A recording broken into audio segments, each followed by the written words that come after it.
The full moon bites your senses, the darkness knows your name. It whispers lies into the wind to convince them you're insane. Your friends ask friends, where you been? Yet it seems no one knows. The color black paints your lips and dominates all your clothes. Your walls adorned with Ouija boards, your bookcase may catch fire. From magic books and murder crooks, this fascination never tires. 'Cause somewhere not so long ago you woke and found the weird. Conspiracies and aliens, ancient demons, cults of fear. It's all more real than so-called news, it's everywhere you go. Thank God that John and Stacy welcomed you into the show. Welcome to the Paranormal Sideshow with your hosts, authors of Till Death and Beyond, John and Stacy Edwards of ParanormalSideshow.com. Hello and welcome to the Paranormal Sideshow. I'm your host, John Edwards, and joined as always by my lovely wife, Stacey. Hello. And we are celebrating an ancient pagan tradition held near the summer solstice each year. It predates Christianity. It includes festivals, hashtagging, bonfires, hashtagging, feasting, hashtagging, singing, hashtagging, maypole dancing, hashtagging, and debauchery of all types, and hashtagging. Will there be hashtagging? There may be. You do want to stay for dessert, though, because then there's some hashtagging. I see. Mommy daddy time. And it's known as my freaking birthday. That's right. My birthday time is here. It is my birthday. It's not your birthday. It is my birthday. Yes. So shut up, kitty. We are very excited about my birthday, as they are worldwide. Yes, everyone celebrates your birthday. Everybody celebrates my birthday because I am telling you right now, it's time to ring that bell and get the festivities going, because only once a year, and that's a damn shame, we should celebrate it twice. Mm-hmm. But I do love my birthday. And there's something else too around the same time every year called Midsummer. Mm-hmm. It's celebrated sometimes. Right. It's not as important as your birthday. No. Mm-hmm. And of course, in more recent years, all the young pagans worldwide have celebrated more of the, December 21st, the traditional summer solstice. Right. But if you go back to way back times in the Wayback Machine, mm-hmm. you will find a lot of people doing the Midsummer deal. And it's really celebrated in a lot of places, such as Sweden is like the big, that's where you want to go. Right. Like that's where I'm going. Mm-hmm. I'm going to go get my Swede on. Right. And we are going to Swede the night away because, I got enough Swedish in me that if you want a little Swede in you, it can be arranged. And as long as it's not like that Midsummer movie. Well, it's a lot like that, except for there's a lot less murder. Okay. Now, all that other stuff. I can handle the fun stuff. Yeah. Well, as long as you don't mind the old men standing around in the circle while we have doing the fun stuff, then, they wear masks though. So, oh, I see. As long as they got the little mask on. Right. It's like they're not even there. It's just pretend they're statues. It's somewhat of a complication more than a hindrance, just a slight complication. Well, look at the scenery, right? Right. And, you only get to do that once in your life. How many times are you going to take that? Well, we'll be back every year. Right.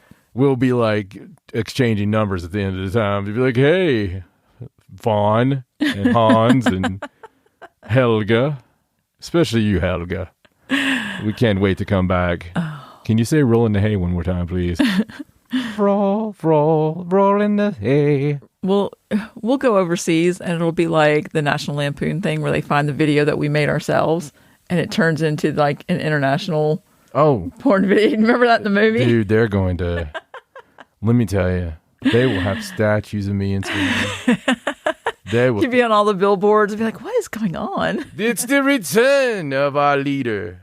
I'm going to get us a big old longhouse, mm-hmm. and you will be there with me, and we'll have all kinds of fun stuff.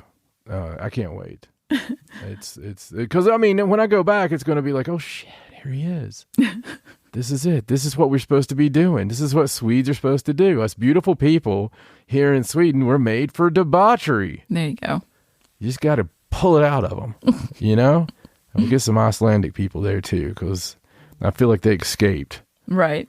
You know, those were the prudes that couldn't take it anymore.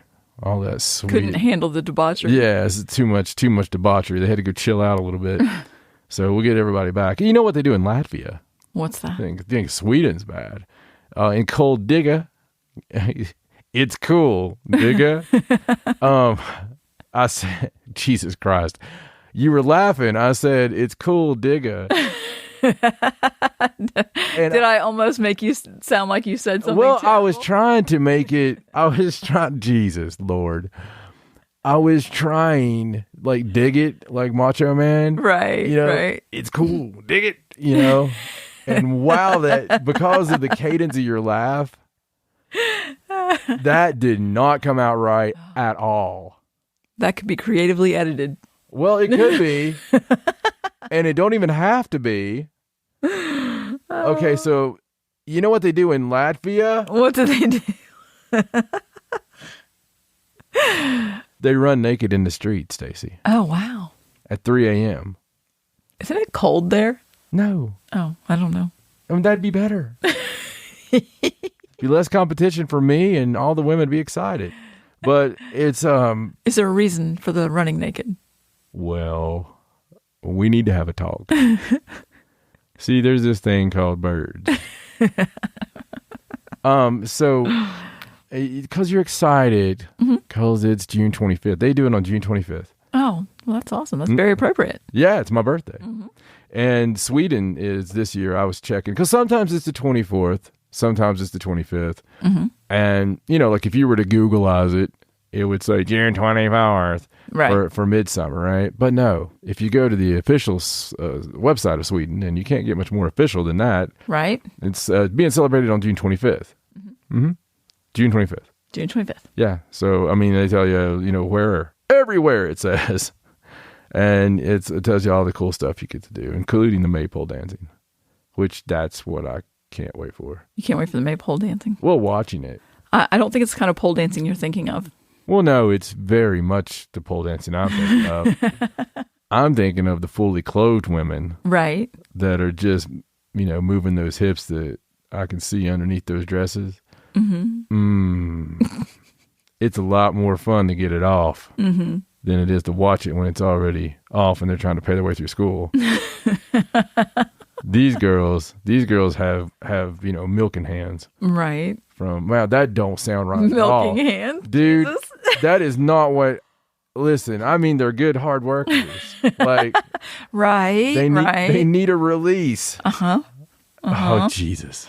Right. Okay, so let me, you know what? I'm going to get to some facts. Okay. Just some Midsummer facts. Okay. Before this gets any worse. Before this gets any worse here. So Midsummer facts. That's what I'm doing for Sweden. Just because we're going to keep cool Diga by itself. They're cut off. So did you know that Midsummer started as a way to welcome summer and fertility? Yeah, see, this is my people, Stacy. It is. This is my people. So Sweden has been celebrating Midsummer, or Midsummer in Swedish. See, I'm reading it, so it's the same. That's a joke. That's how I do jokes. I think it's funny. I laughed. Yes. It's like the movie. You know, that's this way they spell it. Midsummer. For centuries, the event, which is typically held on the Friday after the summer solstice, which they're doing this year, because that's the 25th, my birthday, is the Friday after summer solstice. I'm trying to see how many times I could fit it in. Right. There goes that unintentional way I'm saying things again.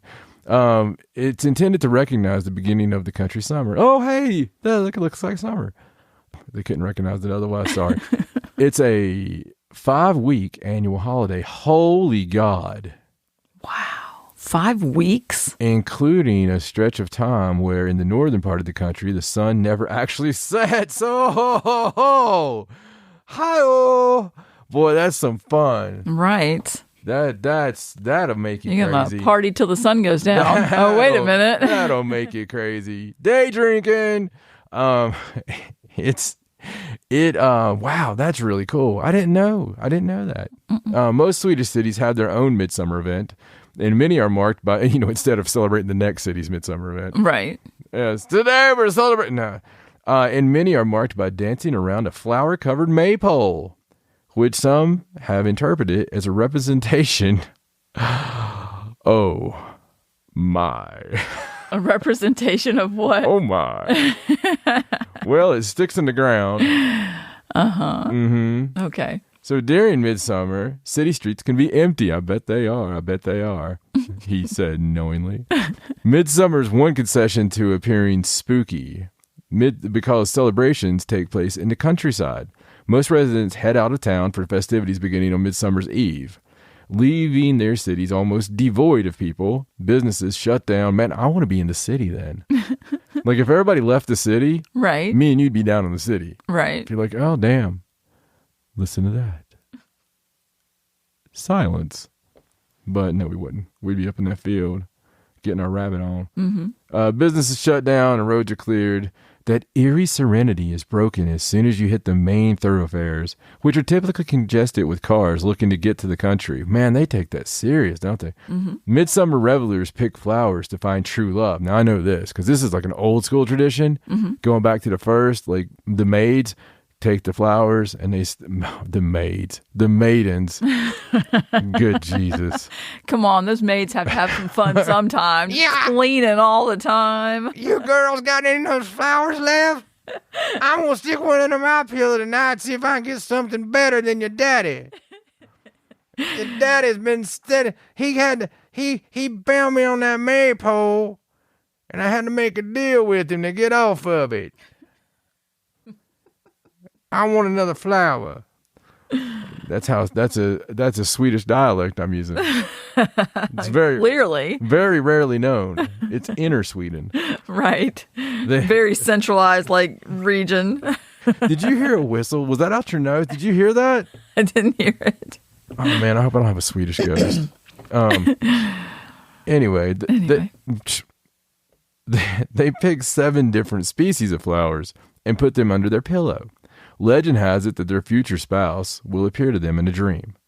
Due to the romance of the festival, Sweden experiences quite the uptick in its population. According to CNN, many children are born exactly 9 months following the celebration. How crazy is that? I told you, man. Yeah. They wait all year for this. They do. They get an uptick in population and the flowers disappear. I'll tell you how we make money. We go over there and sell flowers and blue chew.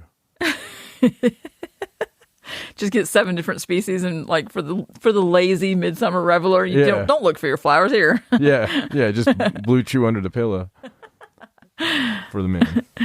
We haven't been numbering these, but it's number 4. Okay. During midsummer, the drink of choice is aquavit. Traditionally, midsummer revelers eat potatoes, pickled herring, and strawberries for lunch. And they typically drink a lot of beer and aquavit, a spirit that's distilled from potatoes or grains and flavored with either caraway or dill seed. A lot better than caribou and dill. Never mind. Potato whiskey kind of something or another? Well, of course it is.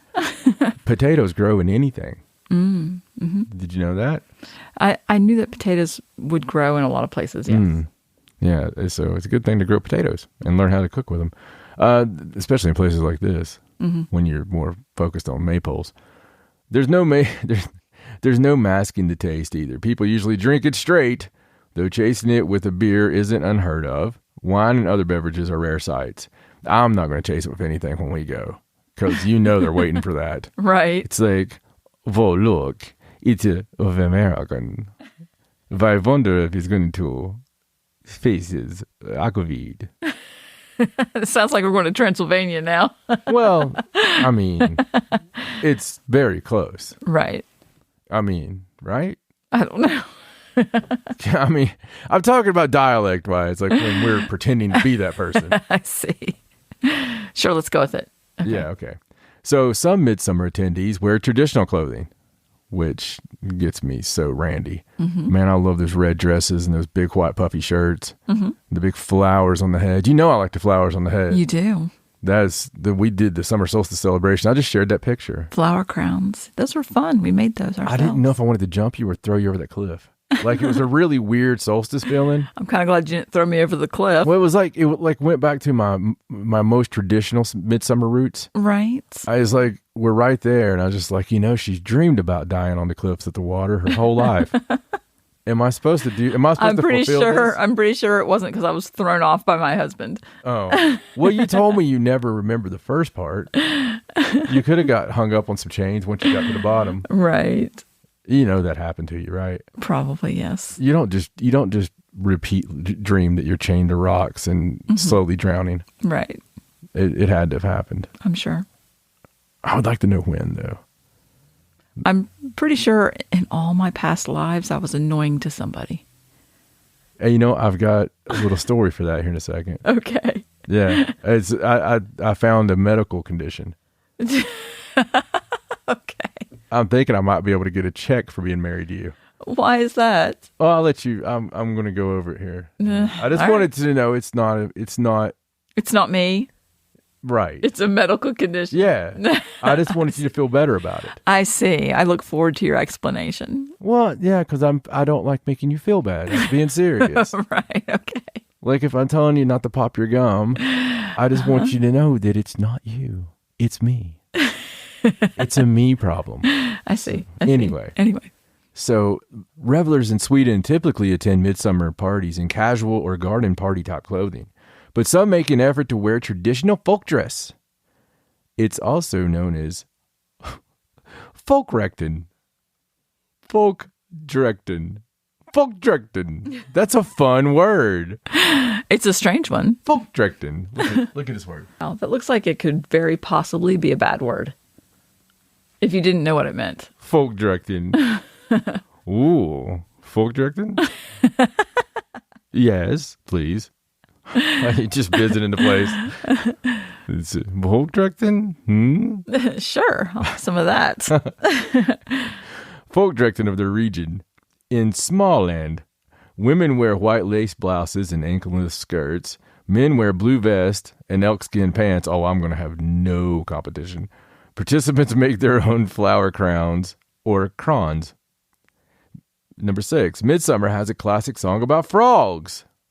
There's a significant amount of singing that goes into Midsummer. One traditional song is Små grodorna, or Little Frogs. Partygoers sing the lyrics.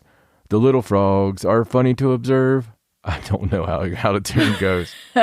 Funny to observe, the little frogs are funny to observe all the livelong day. I feel like you put a definite southern spin on that song. I'm sorry. These little frogs are sunny to observe. While dancing around the maypole and pretending to hop around like amphibians. Wow. I'm getting turned on already. If you're a tourist, you're invited to join in. I bet you are. And I bet they laugh at you in Swedish. Number 7. And this is it, the final. Even IKEA celebrates Midsummer. Swedish furniture. Got too much sweet in my mouth. Swedish furniture. Swedish furniture firm. Does that not sound right? It's like you're saying it like the Swedish guy from the Frozen movie. He's in there and he's like, "Oh yeah." Why does that not sound? Why does that sound so weird? Okay, Swedish furniture firm IKEA doesn't let Midsummer go by unnoticed. Each year, stores will often lay out a Midsummer smorgasbord for customers. Man, they have fun words. The all-you-can-eat buffet runs $16.99 or $4.99 for kids and features trademark Midsummer dishes like herring, potato salad, and fresh strawberries. So there you go. There's all the Midsummer you wanted to know, but we're afraid to ask. There you go. So good stuff, huh? And there wasn't any like burning people in a building on that list or anything. We don't put that on the list, Stacey. That's the surprise at the end of the festival. I mean, we have to keep the fire going somehow. Hey, if you're partying and drinking for 5 weeks, anything is possible. I'm telling you. I mean, something's going to happen. You know, the sun hasn't gone down. People are going crazy. Bro, 5 weeks. That's insane. 5 weeks and the sun ain't coming down. Mm-hmm. I mean, honestly, I can see the movie being accurate now. Right. Like, after that long without the sun going down and all that stuff and all those strangers, you're going to end up murdering a bunch of people in a barn. That's just part of it. It has to happen. Okay, so Sky News had a pretty interesting article I wanted to go over with you just because of, certain things that drive me insane. Mm-hmm. And ever since I've been in school, I got suspended one time in school for taking a boy's ink pen. Right. And I said, "Can I borrow that for a second?" And he let me borrow it, and I punched him in the face with it. Well, why? Well, because he kept doing this. Oh, he was clicking it. Yes, that's pretty annoying. Did you try saying, "Could you stop that, please"? Yes. Oh. For days. I see. Yeah, so he did that and did that and did that. And I asked him several times. And then, that was better than what the first thing the first thing was full on Joe Pesci in Casino. Right. So right. I thought I was rather lax on it. But so you're going to give me a medical condition now that explains. I'm giving me a medical condition. Okay. But for years, I have literally... My most famous one is, "Hey, can I see that for a second?" And I'll throw it out a window, or no matter what it is, or I try to be very subtle about it. I don't have discussion about what I just did, and it usually leaves the person perplexed. Right? They don't normally say anything about it, and I'm able to go on with my normal life. Some of the things that bother me is chewing, just hearing chewing, especially loud chewing. And it's hard to explain to people that don't experience this. It drives me insane. I mean, insane. And in recent years, I've discovered that popping gum makes me think about different ways of murdering people. Mm-hmm. And it's just, I don't know, just incessantly popping gum. Not just, every now and then going, no, I'm talking about every third chew. Having this little pop. And so it's little things like that. So it really bothered me that it bothered me. I'm like, because a lot of people, that I like do things that are these little sounds that I don't want to be that way. So this whole time it's been bothering me. So I just randomly looking for news, read this article, and it's from a month ago, but still yet it's recent enough. Mm-hmm. It's from Sky News. Can't stand chewing or breathing sounds? Scientists have discovered why. Misophonia can trigger intense physical or emotional reactions that others might see as over the top. Newcastle University researchers have found sufferers had increased connectivity between the brain's auditory cortex and the motor control areas related to the mouth, throat, and face. Our findings indicate that for people with misophonia, there is abnormal communication between the auditory and motor brain regions.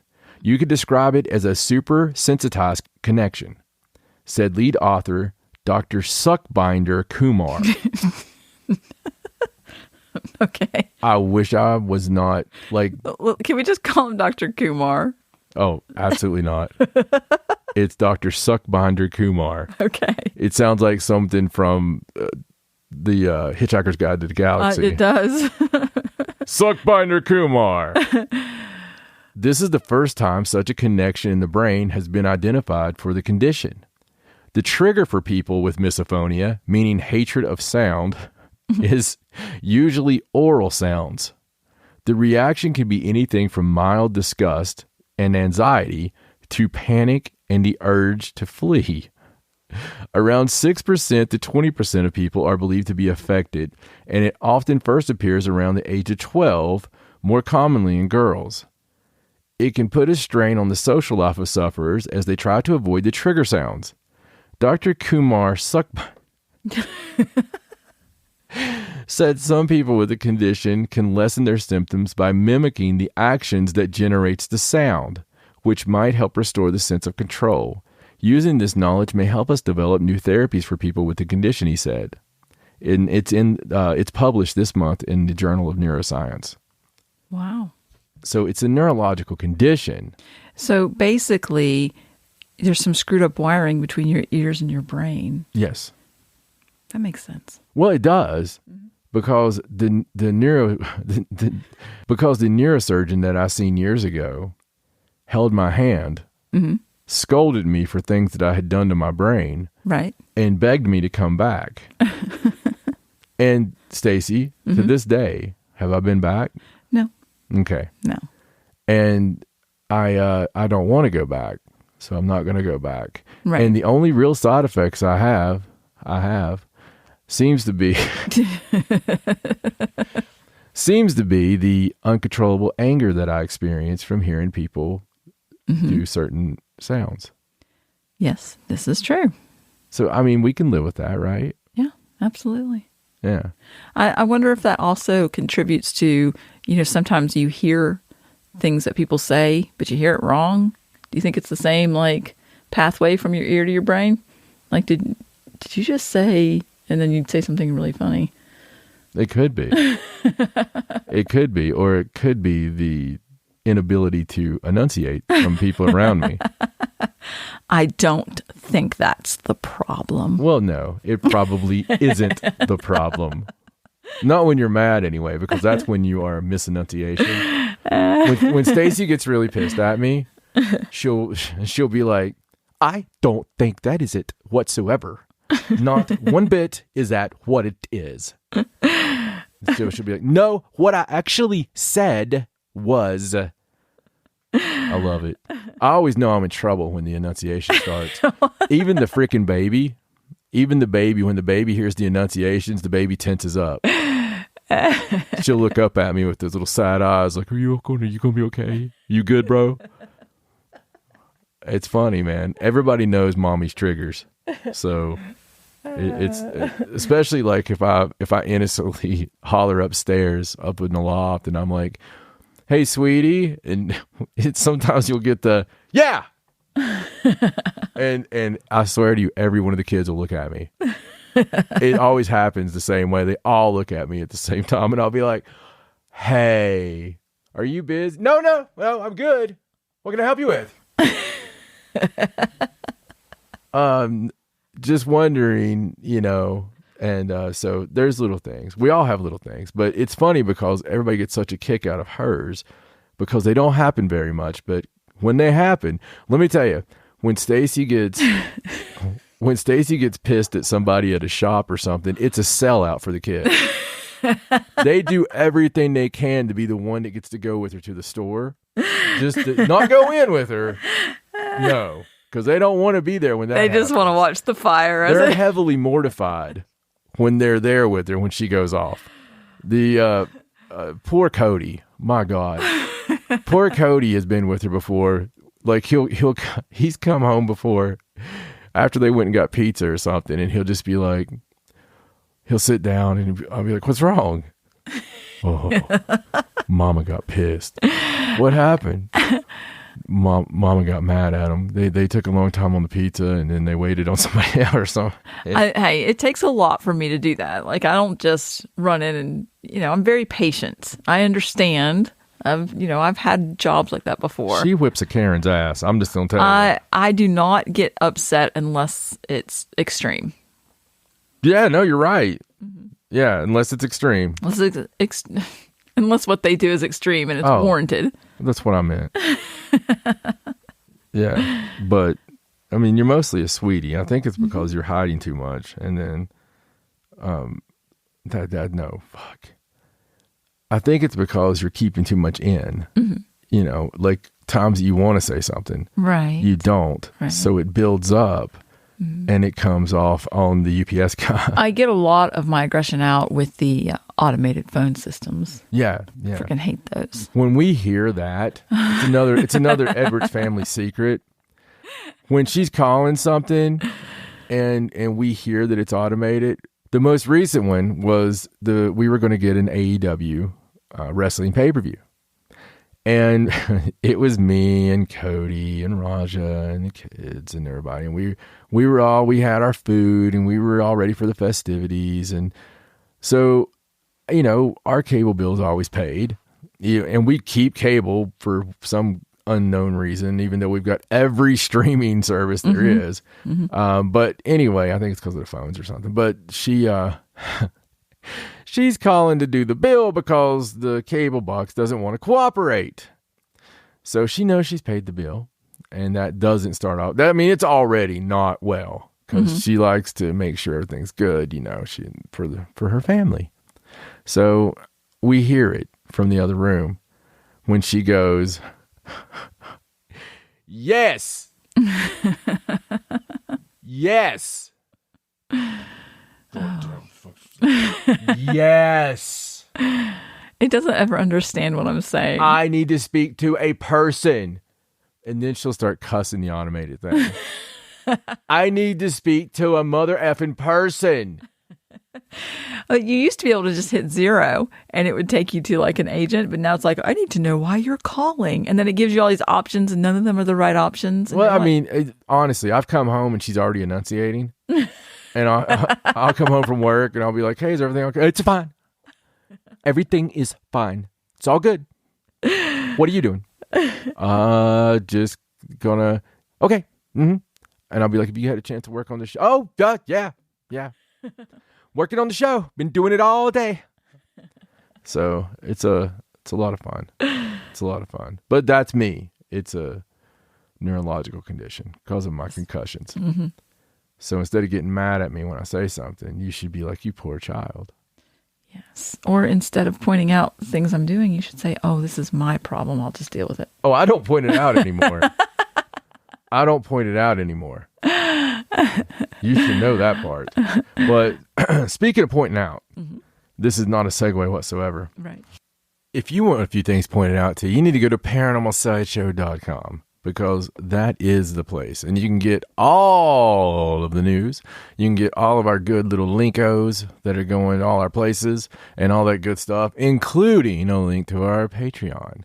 And you might want to be a member of our Patreon because we have some cool stuff coming up. And we are going to upload a shatonic of Patreonic material.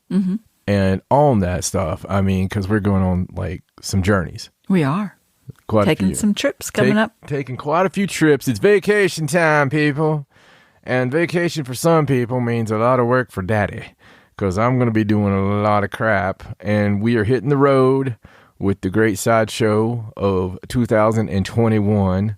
And we are going to be investigating some of those scary things. And, that is if the world don't go into chaos on the 25th here. That's right. But anytime now with UFO disclosure. That's true. It could really happen. It could. It could really happen and everything just go to shit. It really could.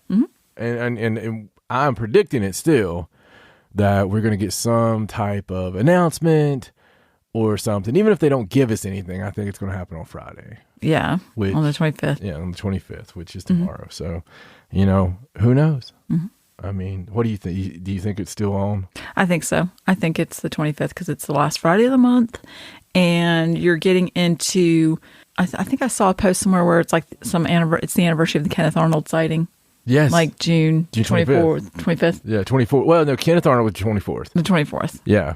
And that's very good. And I'm not the one that made the correlation. I saw it written down somewhere. They're like, maybe they're trying to line it up. I don't know why they would try to do that. Like, let's just wait and release all this information on the history of the, Yeah. Yes, because it was June 24th, 1947, when good old Kenny Arnold there, he saw 9 shiny unidentified flying objects flying past Mount Rainier, and he estimated the speeds around 1,200 miles an hour, which is pretty damn quick. And they credit that. It was like the Chicago Sun had the big story of the supersonic flying saucers And then he was like, I bet that was a foreign adversary Yeah. with advanced technology. Yeah. It's the damn Russians. They got their technology. But no, it was supersonic, baby. Mm-hmm.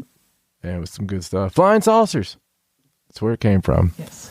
So somebody got clever. Isn't that something? Yeah. It's funny how things start like that. Yeah. All you got to do is say one thing and it's there. Catches on. We've seen it a lot over the past couple of years. Mm-hmm. They just throw whatever out and it sticks. So I don't know. I think it's pretty cool. That was on the 24th though. And so, the news articles didn't really hit till like the 26th, but right. It took the nation by storm, and it was by no means the first time we had seen things. I mean, we had the Foo Fighters in the war. Right. I mean, we've had stuff as we've chronicled here on the show. Right. We had stuff since the beginning of time, unga, unga, they're like drawing, other baboons and whatever's in the sky, Mm-hmm. So there's always been visitors. There's always been watchers. And now it's time for them to tell us what they know, because we know they know.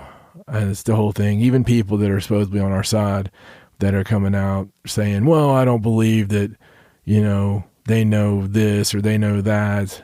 And I have seen a few make some sense where they're saying, well, I think that they're actually scared of the implications, Mm-hmm. and for whatever the reason, they got to say something. Right.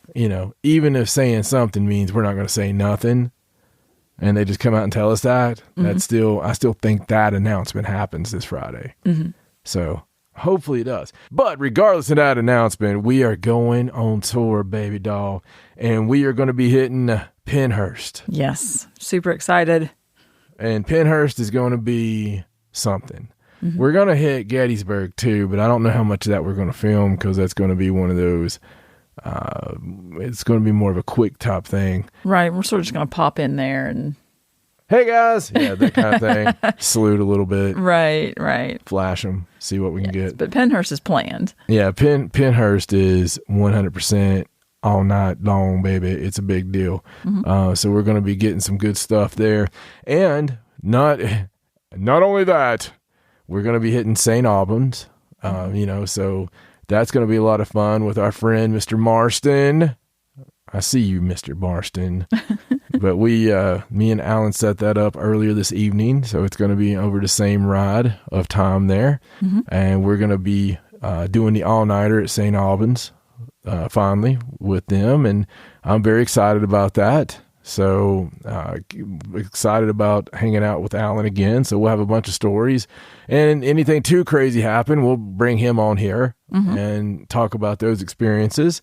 But not only that, we're going to be hitting one of the most haunted lighthouses on the planet, Stacy and I. So excited about that. We'll try to do, and like I said, we're going to be doing a lot of Patreon stuff. We're going to be doing some vlogging, but we want to do some live stuff and some stuff just for the patrons. Mm-hmm. So even stuff during the trips and weird things that we see on the road, because God knows we have to keep a camera with us at all times now. We talk about that stuff all the time. So this time we're going to try and document a little bit of our strangeness on our trips.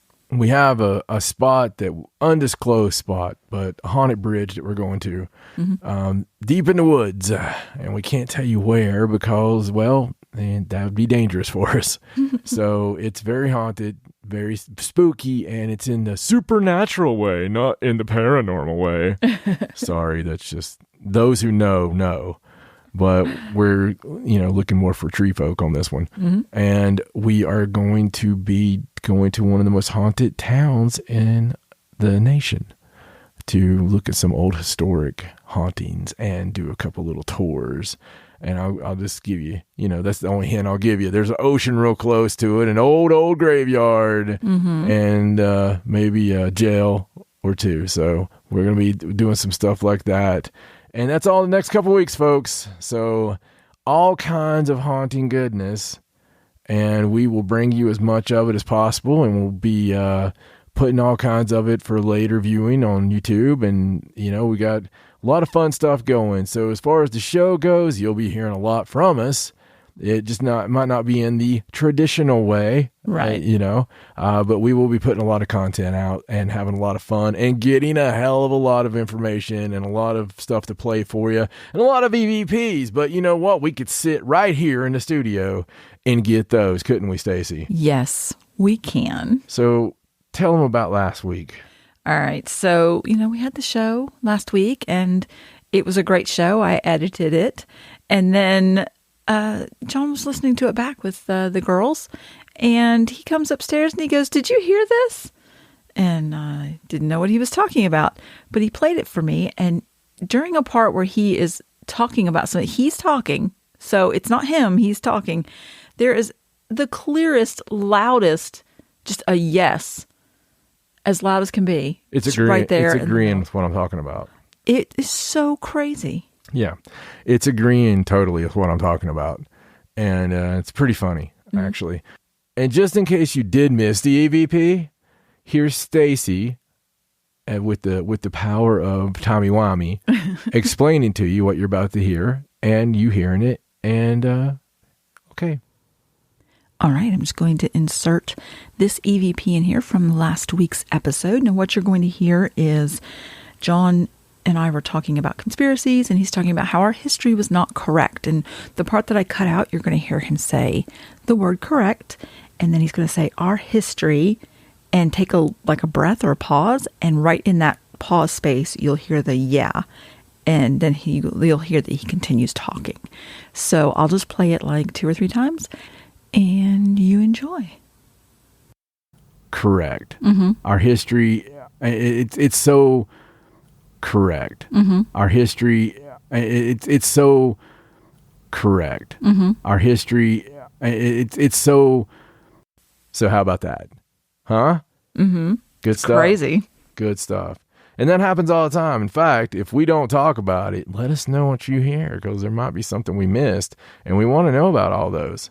We definitely want to know about all those. Mm-hmm. And if you're going on a vacation, I was thinking about vacations because, all this talking to Midsummer and all the stuff we're doing and the great Haunted Tour of 21 that we're doing. So I thought something really cool, man, about haunted lakes. I love lakes. I love water. I love locks, lakes, Loxley, all of it. So it got me thinking, 7 lakes around the world that are known for their legendary monsters. Ooh, cryptid list. Oh, yeah. A cryptid list, but a cryptid list that actually does kind of circumference the entire world here. Okay. We're going to start number 1. Selma in Lake Fjordvane, Norway. We'll just say the lake in Norway and Selma from here on. They must call it Selma because that's such a long lake name. Yeah. So this is a rather small lake in Telemark, Norway, which is located 110 miles west of the capital, Oslo. The town Seljord lies on its shore and has become a center of cryptozoologists, experts who study the creatures allegedly living in the water or caves, the existence of which has not been scientifically proven. Seljord's home monster is called Selma, and it is a huge sea serpent, probably not of a friendly nature. The oldest account of Selma dates back to 1750 and tells the story of a man who was rowing in his boats from Ulvanus to Ness when a huge serpent surrounded his boat and pulled it underwater. Oh my. Since then, hundreds of sightings have been reported, mostly on hot, quiet summer nights, as August is the mating season for the monster. Or so the locals believe. Real or not, they are quite proud of Selma, who features in the town's coat of arms. Wow. Yeah, I thought that was I like that they included it in the coat of arms. Yeah. Next, of course, Nessie in Loch Ness in Scotland. So Nessie, the best known of the world's lake monsters. Right. Its home is the deep and dark Loch Ness, located in the Scottish Highlands, 23 miles southwest of Inverness. It's one of the several interconnected bodies of water 755 feet deep at the deepest point, and murky with poor depth visibility because of the high peat content of the surrounding soil. If you go on one of the several boat trips from Inverness to explore Loch Ness and do a bit of Nessie spotting, you will understand why the landscape invites legends of monsters and other weird tales. Nessie definitely has the best PR. Oh, absolutely. Absolutely. Next, we're going to take a trip to one of my favorite places on the planet with some of my favorite people, and that's Argentina. Ooh. I love Argentina, and I've had so many wonderful friends of the show and friends of ours that came from Argentina. I don't hear from them anymore, so Juan Cruz, are you out there?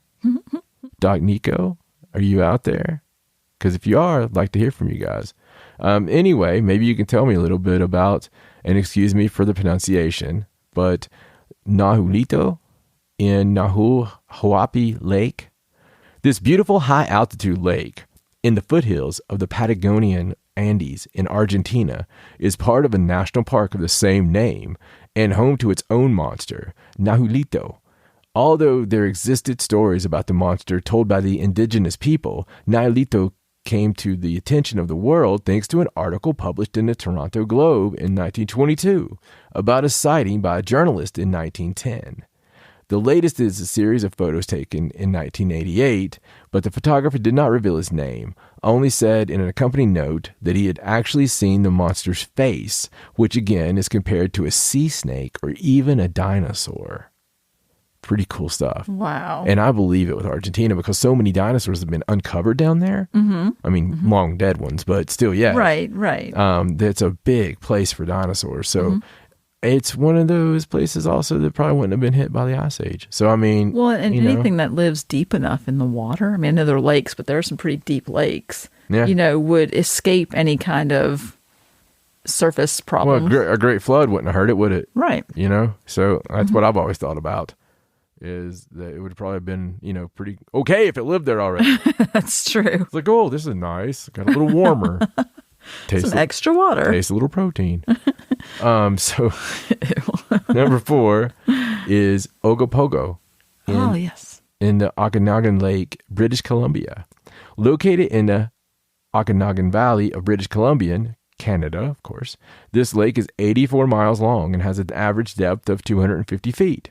Due to its glacial origins, its shore levels have shifted, now forming terraces that are used for fruit cultivation. Trout are found in the deep lake, but there is something else rumored to lurk in the depth, a legendary monster called Ogopogo. I have heard of that one, of Ogopogo. Oh, yeah, absolutely.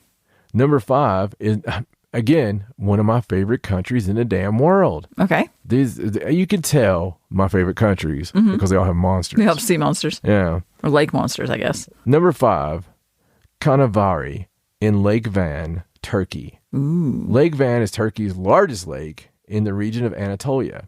Located in the far east of the country, mountains and pine forests surround the lake. Ferries cross it and take you to the historical Akbar Island in the lake, and you can enjoy the view of the legendary Mount Nimrut in the distance. A lake with such a huge surface and great depth is bound to be surrounded by legends, and indeed Lake Van is home to a curious monster named Canavari. Again, it seems to be in the shape of a vast sea snake, and there have been many alleged sightings. The most interesting being a 1997 video filmed by a local man. The video has been met with much criticism, calling it fake because the monster only moved in one direction and doesn't seem to breathe in and out, just to release breath in one constant stream. Be it as it may, the monster does a lot of good for tourism, and a 12-foot high statue stands on the waterfront in the city of Van. Pretty cool stuff. That is very cool. Number 6, another country that's one of my favorites. So this is Storsjö, I think I'm saying right, in Lake Storsjön, Sweden. Listen, my Swedes, I apologize. Don't worry about it. They're not going to listen. They're out there hooked to a maypole right now. Anyway, it's Sweden's 5th largest lake. It's located in Jämtland province in the middle of the country. The city of Östersund is situated on the east shore of the lake. Water sports are popular on this beautiful lake, where you can ride a ferry or other boats, paddleboard, or get a canoe. Watch out, though, whilst doing this, because you might come face to face with that unpronounceable monster. Right. The legendary lake monster that makes its home here.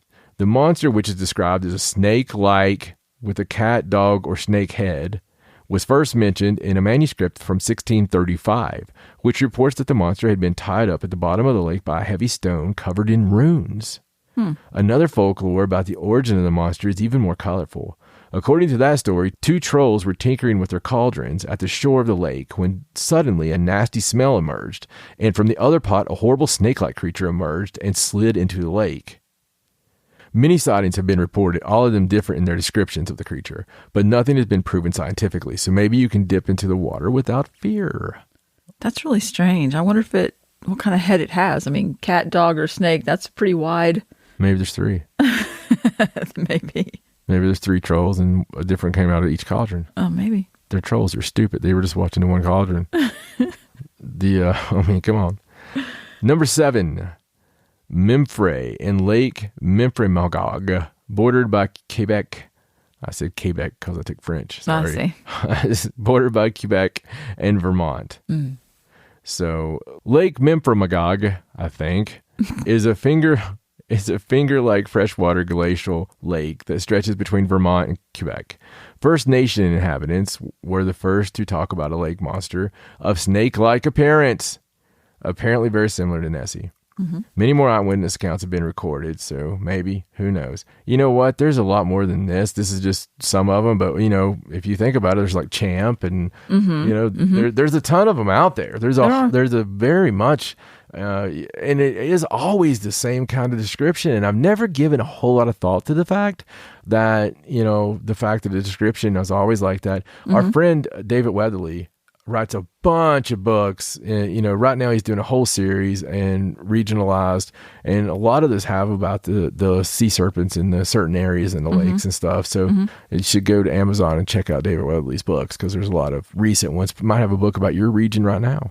I find it interesting that they talk about how people sometimes catch really good videos, but then skeptics are like, oh, that's fake or that's this or that. You could have a video of a sea monster coming up to the camera and waving at you, and people would still say it was fake. Oh, absolutely. Like they would find a reson why it wasn't a real video.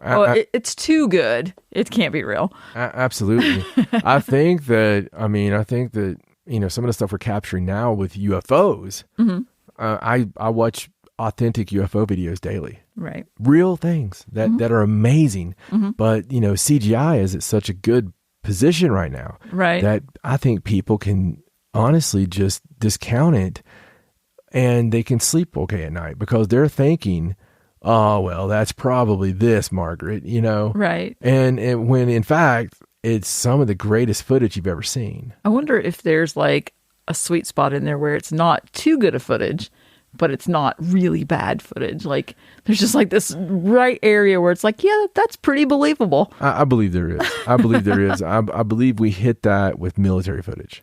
Yes. Yeah, that's true. I believe that does it. And I also believe footage coming from a cell phone inside of a passenger plane. Mm-hmm. I think to answer your question really good, when you see it from a phone, and it's not something that was done with something very easy to manipulate. Like, I know when I see like a Facebook Live one. Right. It was something that was actually recorded live. Yeah, well, that's different because you don't have time to go back and... There's a few there that fall into that for me. So, I don't know. Cool stuff, bud. What do you think? I think so. You ready to go dive in some lakes now? No, I'm not. I've seen river monsters. Yes, absolutely. Got it. That's who I want with me, though. Like, yeah, because if there is a giant sea serpent, he's going to catch it. He's just like, so I'm here. I can't do the Jeremy voice. So I've had my fun with scientists over the years. For the past decade or so, a decade plus, I've done things like sell shirts that said scientists are baffled. And because it seems like every time we do a story, they'll say things such as, scientists were baffled at the reason. And I'm like, are they always baffled? I mean, is that just the thing? I mean... They seem to be puzzled, baffled. Jesus Christ. So, I think that's what they say every single time. So, there's this wonderful article on IFL Science. Okay. And I just had to grab it. Okay. Scientists reveal what experiments they'd like to conduct if they had no morals. Oh my goodness. So this is something going on Reddit right now. Okay. And they've compiled some of the good ones. All right. I was just laughing because I'm like, these are the scientists who listen to my show. And so the scientists who, if they had no morals, this is what they would like to do. So the first one here. I want to take the DNA from infamous serial killers like Dahmer or Albert Fish or the like, clone them, then have the baby raised in a normal, supportive, loving family. Oh my gosh. Real case-centric jerk said, I'd study the kids all through adulthood to see how much is nurture and how much is nature. While nobody has gone as far as cloning a human to test out the whole nature versus nurture debate, in the 1960s, child psychiatrist and psychoanalyst Dr. Peter Neubauer, in a study funded by the U.S. National Institutes of Health, took an unknown number of sets of twins and triplets and separated them across different families. A man who became involved in the study alleged that the placement families were selected on the grounds of differing socioeconomic status. The twins and triplets were unaware of their siblings, though some of them found out through chance, as documented in the Sundance winning documentary, Three Identical Strangers. That is horrible. That seems pretty unethical there. Yeah. Wow. Clone serial killers, that's just got a bad idea all over it. And then we have one for giving Skittles to people with serious but treatable conditions. One physician wanted to see how effective the placebo effect really is by giving people with treatable conditions Skittles instead of life-saving medication. I'm a physician, and I would love to see how far the placebo effect really goes. For those who are not familiar, blah, blah, blah, my people know what the placebo effect is. Mm-hmm. He just wants to, okay. Well, wants to not treat serious illnesses. Yeah, let's get rid of that guy. This next one, experiments with social isolation, intrigue me. Raise a child with no language and see what happens. No contact. Wild children give us some insights, but also a sample of the kind of trauma this can produce. Completely and undeniably unethical and incredibly cruel, but so intriguing. Wow. So this next one basically wants to give dogs, he thinks he can mess with the eyes of dogs to give them infrared light only, like snakes have. Oh my. So in simpler terms, we can make rescue dogs that have infrared vision to help locate missing people or recover people in natural disasters. So he says he wants to make heat-seeking dogs. Wow. Which if you could do it without hurting the dog, maybe. I don't know. This next one, Spoonwood Tangle, wants to create miniature elephants. Through ingenious genetic manipulation, I'll be able to miniaturize any living mammal. I want a miniature elephant. I want a cuddly minifant. I want a minifant. Oh my God. Although only if it could use a really big litter box. Look, I love this next one. So from the user Sachumina, I want drug Olympics, where everyone using something to enhance performance to see the true limit of humans. Wow. That would be somewhat entertaining. I'm for that. I'd watch the drug Olympics. I mean, as long as you're not forcing people to take the drugs, like as long as they're already taking the drugs, I don't see how that's unethical. From user Flying Bat Beaver, I'd want to know how long it'd take a group of children raised to puberty would figure out sex.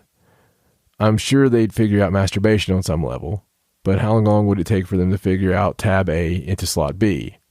Okay, somebody needs to maybe find out who this person is. Oh my God. Check their basement. And the answer to his question is, I think that happens all the time. Yeah. Kids that don't... Has he ever seen Blue Lagoon? Dude, kids that don't know anything, you find a way. Right. Yeah. If you build it, he will come. So this next one, Scott Devil 110. I wouldn't say mad scientists, but medical privacy laws get in the way of a lot of incredibly useful research. Everything has to be so de-identified and confidential that it makes doing any sort of large-scale statistics nearly impossible. You have to make a ton of assumptions because you can't know many details. If I had full access to everyone's medical records, we could probably fix a whole lot of stuff. This next one, account deleted. No joke. The account they answered it and then deleted their account. Yeah, the account's deleted. And he says animal-human hybrids. Oh, yes. Already done, pal. This next one, next user is Hey You in the Bushes. Great username. Mm-hmm. I want to put an ecosystem of animals on their own island, but feed them and see if they continue to hunt or start using civil behavior. So pretty interesting stuff. I think we'll stop there. You get the idea. Yeah. we need to maybe do a little bit better mental testing on our scientists. Right. This is that's the whole thing that always worries me. Like when I read the anonymous posting places. Right. Like, tell us your story anonymously. I get a kick out of those because there's usually some crazy, especially like if you've ever read any of the fantasy ones. Mm-hmm. Man, people are screwy. I mean, people are just screwy when they don't think anybody's looking. Right. When they don't think you're going to know who they are. Yeah. It's just like, man, if I want to feel good about myself and my kinks, if I get kinky about maypoles, all I have to do is go read the internet for 5 minutes. So I'm like, you know what? I'm not so bad. I'm pretty sane, I think. Yeah, I'm pretty normal. I'm pretty Viking. So speaking of pretty Vikings, it's now time for Stacey Edwards and some paranormal news. Inside a dying world, drawn and quartered left and right, there burns a lonesome candle filled with honesty and light. Down a guarded hallway and locked within a tomb, she draws a magic sigil, says some words, and follows clues. As the mainstream hills peddle fear and sing the end-time blues, our heroine from Halloween wears black and gives real news. It's now time for Stacey Edwards and Paranormal News. All right, so let's get to the news. All right, so I'm not going to do a lot of UFO news this time about the UFO report because we've already talked about it. We've talked about it for the whole month. The only thing I will say is there was an article talking about how members of the House Intelligence Committee recently received like a hush-hush sneak preview of whatever's going to be in this report that they hand out.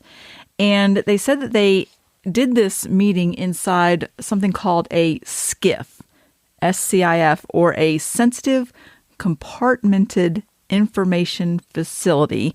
In other words, nobody should have been able to surveil the meeting at all. Mm-hmm. Eavesdrop or find out it except for all the bastards that's in there. Very confidential.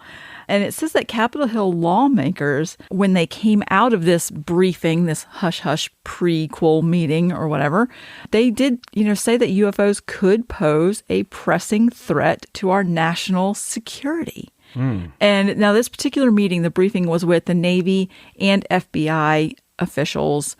And some of the things that the representatives were saying, like the Democratic representative from Florida, said, it's always about our safety and security. It's our national security is number one. Apparently, they went over the talking points while they were in the room. Make sure you mention national security.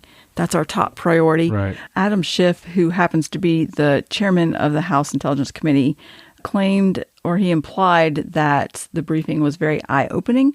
And he said it was interesting and he learned things that were certainly new to him, but he didn't give any specifics, and nothing that is going to be in the report was given away. But supposedly they all got like a pre-briefing on it that was supposedly very secretive, and they already know what's going to come out. So, we already talked about how it's supposed to be this week because of the whole June 25th thing. Mm-hmm. But there was an article that I thought was pretty interesting. I didn't do it at the time. It's a couple weeks old, but it was an article in Newsweek. And I know that you've probably seen this because it's really interesting.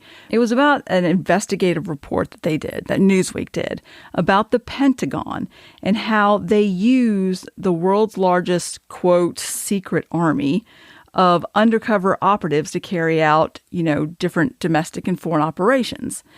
And it wasn't anything super eye-opening. I mean, the government has secret spy agencies and they do all these weird, clandestine missions, and they're not really held accountable. It's not breaking news. I mean, that's something that people think that government does all the time.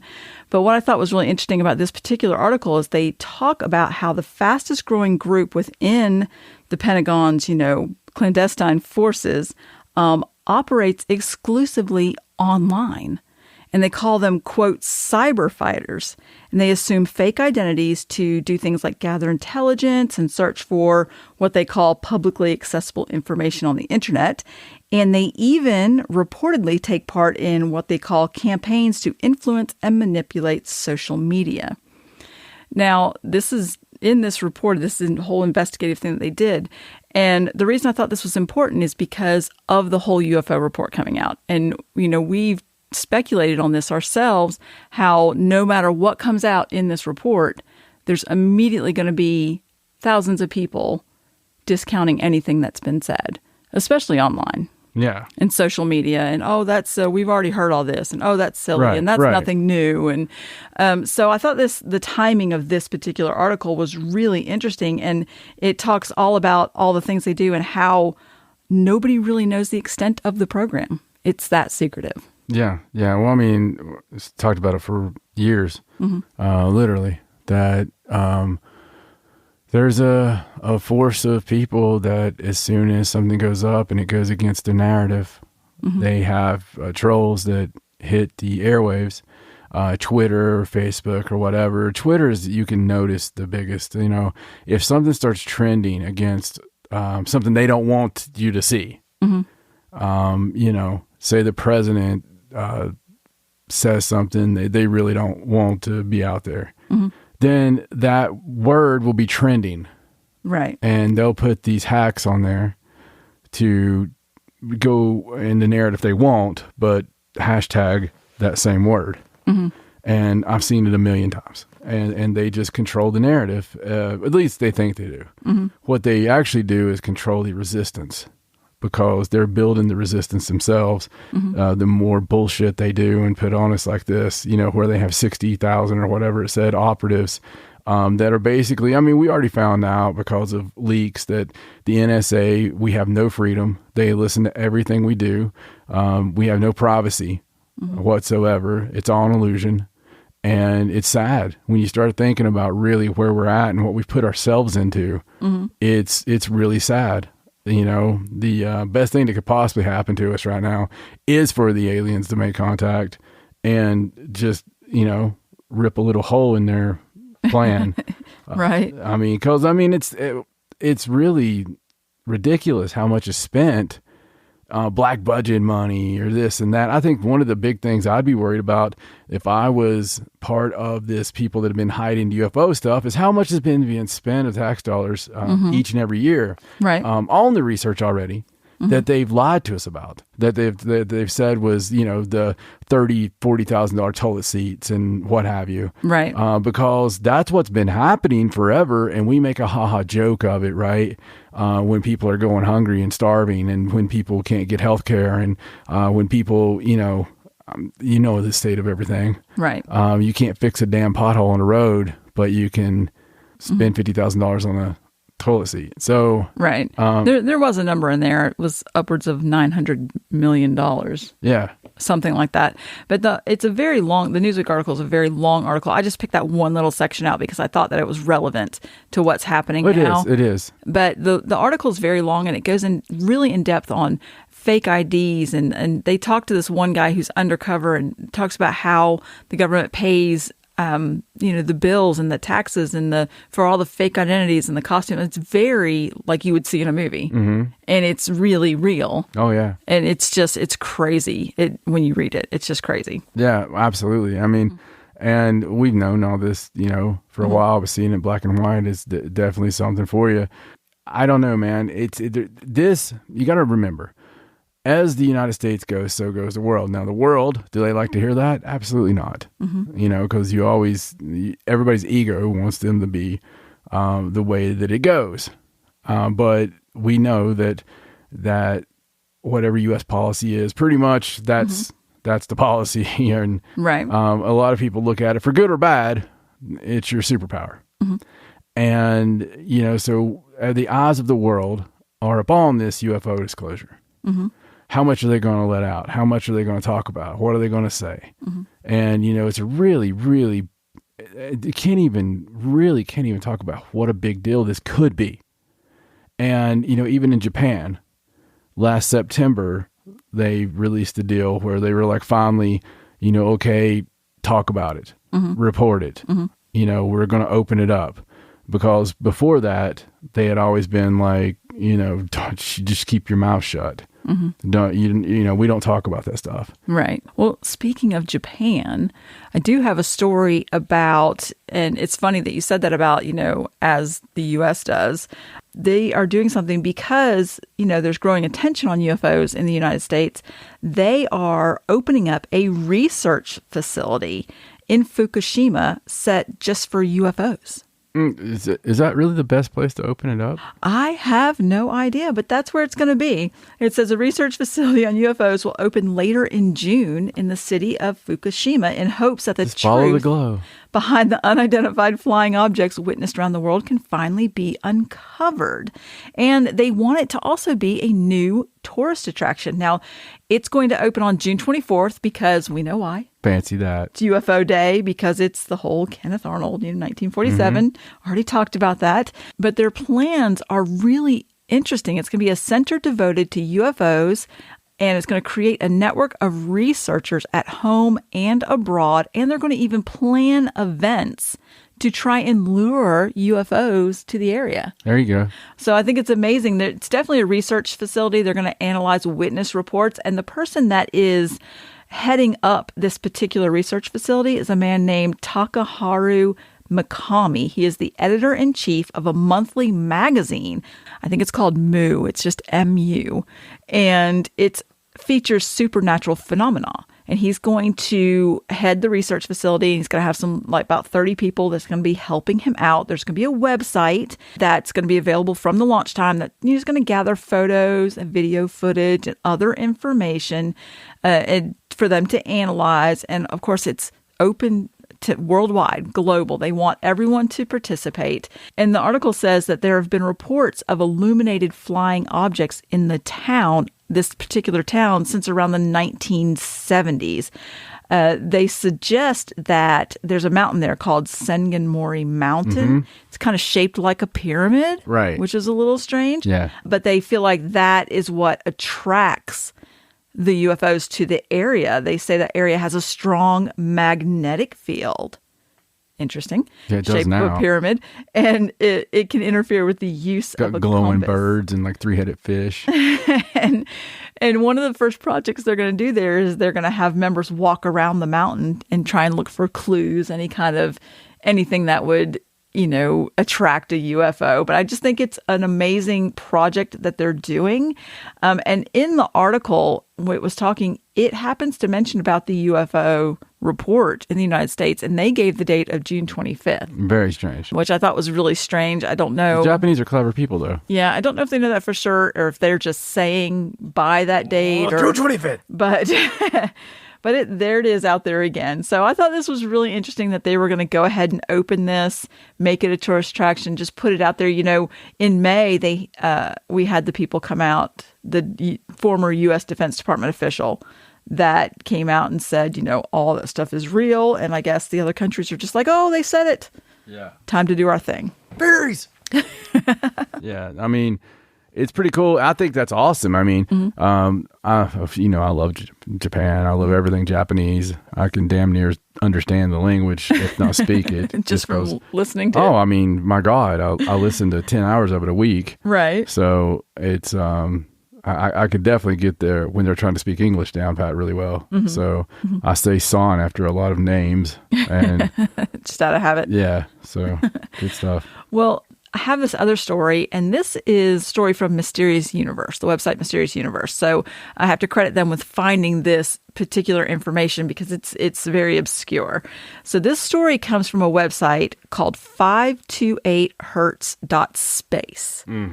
And the person that does a blog on there, his name is Jeff Blask. He is the Plans Examiner Supervisor for Pasco County's Building Department. So he's like a local government building inspector, but he does a blog, and it's called The Jolt. So on his blog recently, he talked about how in early April 2021, he was called to check out plans for a few unusual structures on a Gulf Coast parcel of land. Now, these structures included a 100-foot tall tower with a radar dome, 2 50-foot collapsible auxiliary towers, and an elevated monitoring building with an observation deck. So when he was checking out these plans, he was joking with the project engineer presenting it. And he was like, this looks kind of like a UAP tracking station, ha, ha, ha, wink, wink, nudge, nudge. And to his surprise, the engineer was like, you got it. That's what this is. Oh, my God. He said, as a matter of fact, if you're interested in that subject, it may also interest you to know that this facility is not being manned and monitored by MacDill Air Force Base. Now, MacDill Air Force Base would be the closest Air Force Base to this location. He said it's being monitored in its entirety by Eglin. Now, Eglin Air Force Base is much farther from the site than MacDill, but I think it's a much bigger, more important location. And now the government inspector, Blask, he was like, am I going to get a visit now? I know this information. Am I going to be visited by the men in black? And he was like, no. This is all public information. They're not classified plans. They're not making it public, but they're not classified plans. And he did also say, the engineer also say that the facility would be under heavily armed guards and only people with top secret clearance will be allowed in. And that it's just the first of a series of similar facilities planned for other coastal areas. Wow. So, it's not anything that he's like, I'm not 100% sure. He just looked at the plans. We're going to war, boys. And I guess was trying to approve them and inspect them. It didn't say. We're very peaceful, sir. There's no date. We don't want to go to war. That your predecessors were all very, very... Oh, no, we're going to war. We got to go to war. You guys get that check from... Okay, good. No, we're going to war, boys. Look at me. Look at me. War. Going to war. Come on, man. You want these little green men running around? I mean, they. I'm gonna get in trouble if I keep talking, but they. Come on, man. Come on. I mean, little green men. You have something against green people? Damn place. just. Anybody got my Ovaltine? What do they eat? They eat Tang. Tang. Yes, they love Tang. They love Tang. I like Pootie Tang. That was a good. Come on, man. Good stuff. We're gonna go to war, boys. Just let's fight them, blow them up. We'll get all kinds of defense contracts and we'll create jobs. Well, when I was first starting for the resistance in 1722, I don't know where I'm at right now. Something like that, right? Something like that, yes. Well, this could be, since they're planning to build these, as far as we know, it's not been said publicly, but perhaps that's what they're going to come out and say is their answer to their national security problem. Or maybe they're just going to be like, yeah, we're going to have a UAP observation tower on a lot of the coast land. I don't know. We're very peaceful, sir. Right. He just hit me, that little bastard. Anybody see that? He killed my dog last week. Well, it's definitely something to watch out for. And I suppose they'll let us know if they're going to start building top secret facilities with observation decks. I don't know. You really like that observation deck part. I like observation decks. I'd like to know with all that highfalutin equipment why they need somebody out there to look. I don't know. I mean, that observation deck is smoking. And why it's super top secret. I mean, only people with top secret clearance. That's not a lot of people. Yeah, no, I mean, there's different levels of top secret clearance. There's not like a middle secret. No, I know. Oh. But I think with all the levels of clearance that people have, to have that top secret clearance is probably pretty rare. No, I mean, there's that level just for that. Right. And so, yeah, good stuff. All right, so one more story. I thought this one was just weird. It's about the Hubble telescope. This one is weird. And supposedly the computer on the Hubble telescope just suddenly crashed on the 13th of June.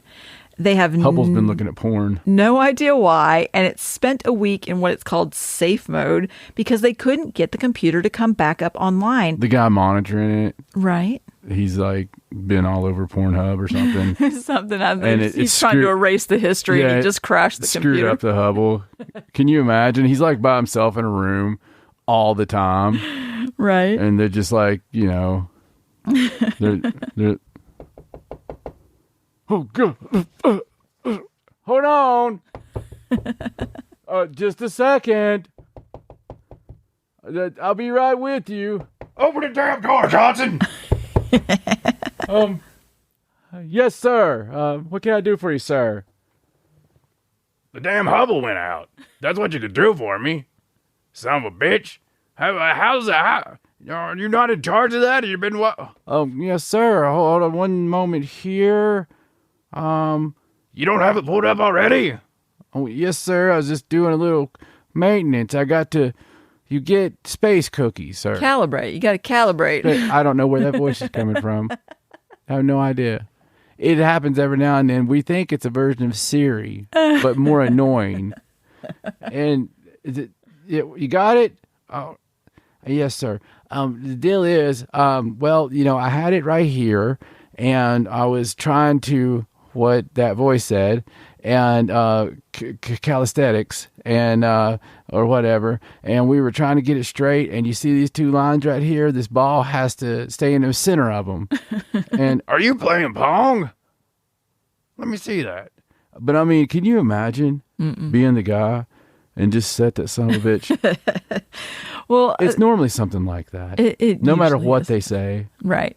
It's normally because somebody was strangling a monkey. Well, one of the reasons I thought this was so strange is because on the last show we talked about the sun and the helio viewer going down and being offline for a few days. Yes. And, it's somewhat close in proximity in time that those two things happened. Yeah, I mean, they probably have it all planned out. They're like, all right, so that armada's coming in, right? Yeah. We want the ones that are working with us, boys. We need them to look evil, though. Sir, they're really not evil at all. These are very friendly aliens. I mean, super friendly. They just want to screw us. Well, we got to make them look bad and evil. And I mean, this is the bulbous head ones, right? That look like walking blackheads. What? No, sir. No, not the Greys. The Greys they're robots, basically. They're little clones. They're half-lives. They die in a matter of weeks. They just because they suck at making clones. No, these are the Pleiadians, sir. They're beautiful and gorgeous, and well, they like to have sex with us. Yeah, you said that a lot. Well, sir, that's because I screw the hell out of them every chance I can, and I'm afraid that our people are probably going to screw the shit out of them. Just to be honest with you, I think we're going to knock the boots off of them. And they know that, sir. That's why they're here, because we are very close to primates, and apparently we're the only planet that's still that close to, well, doing it like a monkey. It's all the tall whites that are into debauchery. Yeah. We're going to go to that Earth planet and have some fun. Hey, what are you going to do It's their bachelor party. What are you going to do this year? It's almost that time. We're going to go to Sweden again? And they always wonder why everybody in Sweden has blonde hair and tall. Getting a little Pleiada cheese, baby. Oh, wow. Well, I'm pretty sure they've got it back up and running now. I mean, it does have a backup computer, but they just couldn't get it going for several days. You remember what our Grand Poobah said on Pleiades. And what was that? We have to go back as soon as it's dark. I know. That's why we're going to make sure it don't get dark for 5 weeks. Wow. Well, the poor Hubble, it's not going to have to worry about it much longer because later this year they're going to launch, their brand new James Webb Space Telescope. And once they launch that, there isn't any plan to manually service the Hubble telescope again. So they'll just use it till it's wore out, and the poor thing's probably sentient and knows something, so it's, that's what it's doing. Acting right now. out. It's like, oh, I see you got your new telescope down there. Yeah, you're gonna play the grand piano. All right, shall we move on? We shall, please. Okay, so this is an interesting story about a crop circle. Well, that's gonna be quite the feat. So it's about a man who saw a strange white light spotted overnight and then the next morning found a huge crop circle. Wow. So this man's name is Martin Holt. He lives in Laders Close, which is at Chalfont, St. Peter. And he told... That was some words. It's England, I don't know. He told the newspaper that he was woken up around 1 a.m. from a bright light coming from outside. And he said at first he thought it was some kind of security light, or maybe the moon was shining in his window. Sir, do you have a security light that points in your window? No, mate. Actually, I don't. Well, here's my favorite part of what he said. He said, at first I thought it was a security light or the moon, but there was no sound, so I thought I would investigate. So I guess... Wait a second. He's used to the security lights and the moon's making noise. I don't know. Well, what has he got? What is the moon singing Mac tonight? I guess so. So he opened one of the windows in his bedroom and looked outside, and he could see it. It was pure, bright white, but it was a great dome of light. He said is the only way he could describe it. It was perfectly white, like an opaque bulb. And it was about, he was just doing a rough estimation, but in his estimation, it was about 150 feet wide and about 30 feet tall. Like, it was just absolutely enormous. So he continued to listen to see if he could hear anything, but he didn't hear any kind of sounds or anything like that. So then he just... This damn light's not making any sound. So then he just fell back asleep. I don't like light that doesn't make sound. I don't trust it. Well, in the morning, he went out, and on his way back from doing his errands, he met a neighbor, and he asked her if she had seen anything. And she said she hadn't seen anything, so he told her what he saw. And she said, well, let's go take a look in the field where you saw it. And when they got there, they said that they saw what they're calling a huge crop circle, roughly about 150 feet one way and about 50 to 60 feet the other way in the middle of it. And it was not like your typical crop circle because it wasn't really in like a crop of wheat. It was just a field of grass, but apparently all the grass was flat, but a few of the weeds were still standing upright, and the tops of all the trees further down the lane were burnt. Wow. And he said it was very strange. He said, I can't say it was a UFO because he didn't see anything flying, but it was definitely an unidentified light and possibly an unidentified object, and it did leave like a depression in the grass is what I'm going to call it. Yeah. Like, I don't think it would typically be classified as a crop circle, but what's wrong, grass? It didn't leave left some depressed grass. No, seriously, what happened? You can talk to me. I'm an FBI agent. Yeah. I don't know. Did you see a UFO? I don't really want to talk about it. I'm just, I'm kind of down, man.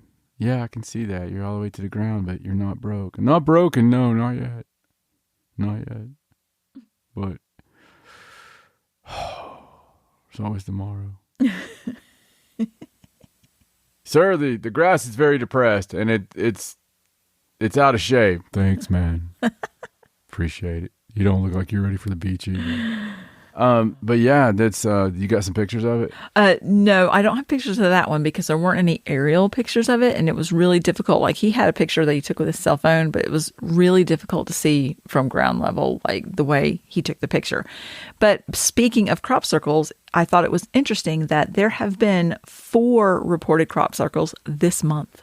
They haven't looked like different horsemen, have they? They have not. Okay, good. These were all in June. There's one on June 8th in Hampshire, June 9th in Wiltshire, another one in Wiltshire on June 14th. And then right after that one was when this happened with this gentleman in the light. Very close to that one. And then on June 21st, another one in Hampshire was reported. All of these where they were reported, if you map them, all within roughly 75 miles of each other. Like, you could make a big loop and get to all of them. This is right outside London in England. And I'm going to put this on a website so people can go and click on it and see the pictures. I'll just show you the pictures there. They're very interesting crop circles. They look great. Not super intricate, mostly circles, but very aliens strange. Are asking for a flywheel. Maybe. It does look like some kind of, they do look like gears, all of them. Do you happen to have something that looks like this?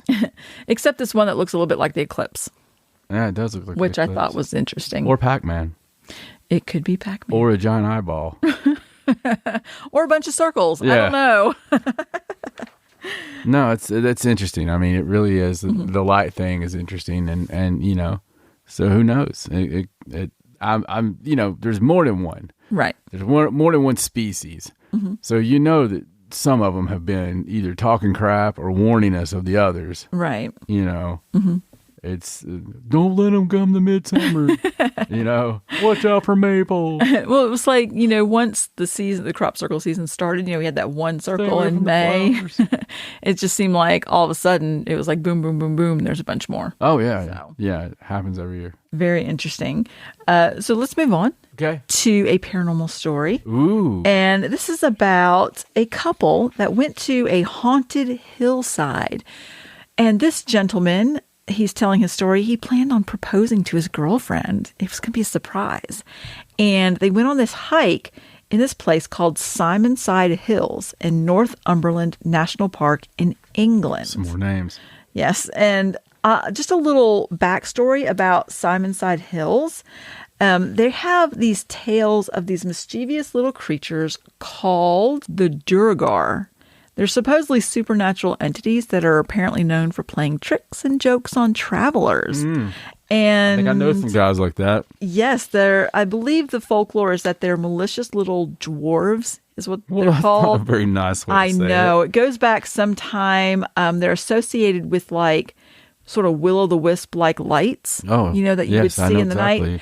And seemingly their purpose is to lure unwary or tired travelers with the promise of rest or sanctuary, only to lead them over like a rocky crevice or a ravine or get them stuck in a marsh or a bog. Kind of like that something feeling like you get when you're in really cold snow. And Right. it's just like, I could sleep here and I'm warm. And I've had, it's scary as hell thinking about that. Yeah.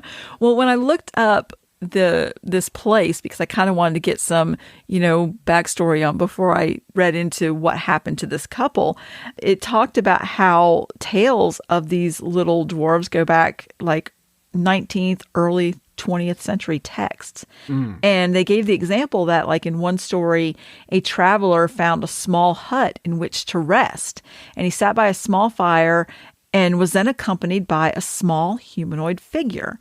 And after spending the night in this strange company with the strange figure, he woke up in the morning and he found that the hut was gone, the figure was gone, and he was actually sleeping on a very rocky precipice, inches from falling off. Wow. And so that's kind of what they mean by they lure you in, you know, and try to get you to fall over. Another story sees what they're calling ye old skeptic, like set out to prove the falsehood of everything. You know, those people. Oh, I that they do. come to investigate to prove that it's all shenanigans and Yeah. not really true. So he pretended to be mired in some bog and supposedly found himself surrounded by a horde of these little, you know, dwarf people. Right. And he was fighting them off until morning light sent them back from wherever they came. And he was able to rescue himself from the mire and he fled, but then he like quit doing whatever it was, all that skeptical like it completely changed his mind. Right, and he was right, like, right. I'm not ever going back there again. Wow, man. That's a hell of a story. Yeah, those are like the folklore stories that go along with this place. Okay, so Simonside Hills, they're here. They're going on the hike to go to the top, and he plans on proposing to his girlfriend when they get there. And he put the ring was in a box, and he put it in his pocket with his wallet. And he claims that he's very, the kind of person that's very apt to check his pockets a lot, you know, tap on them, make sure his stuff's all there. Yeah. And he tried not to do that because he didn't want to be really obvious. You know, he didn't want to give it away. And so once they got to the top, he went to get the ring and he took his wallet out of his pocket, but the ring wasn't there. And he realized all of a sudden that there was a hole in the pocket somehow. Oh. And at some point, the ring fell out of his my pocket. God.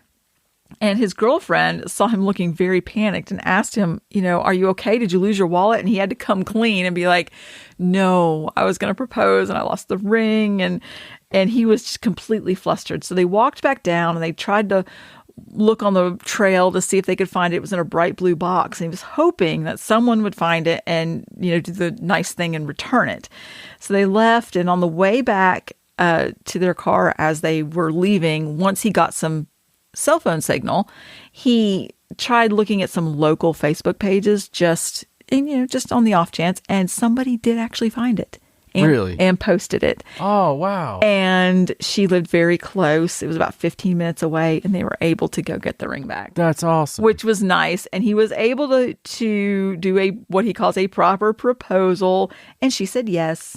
And he claims, though, that he feels like the little Durgar were having some fun with him. Like it was a prank. Or the Durgar found it.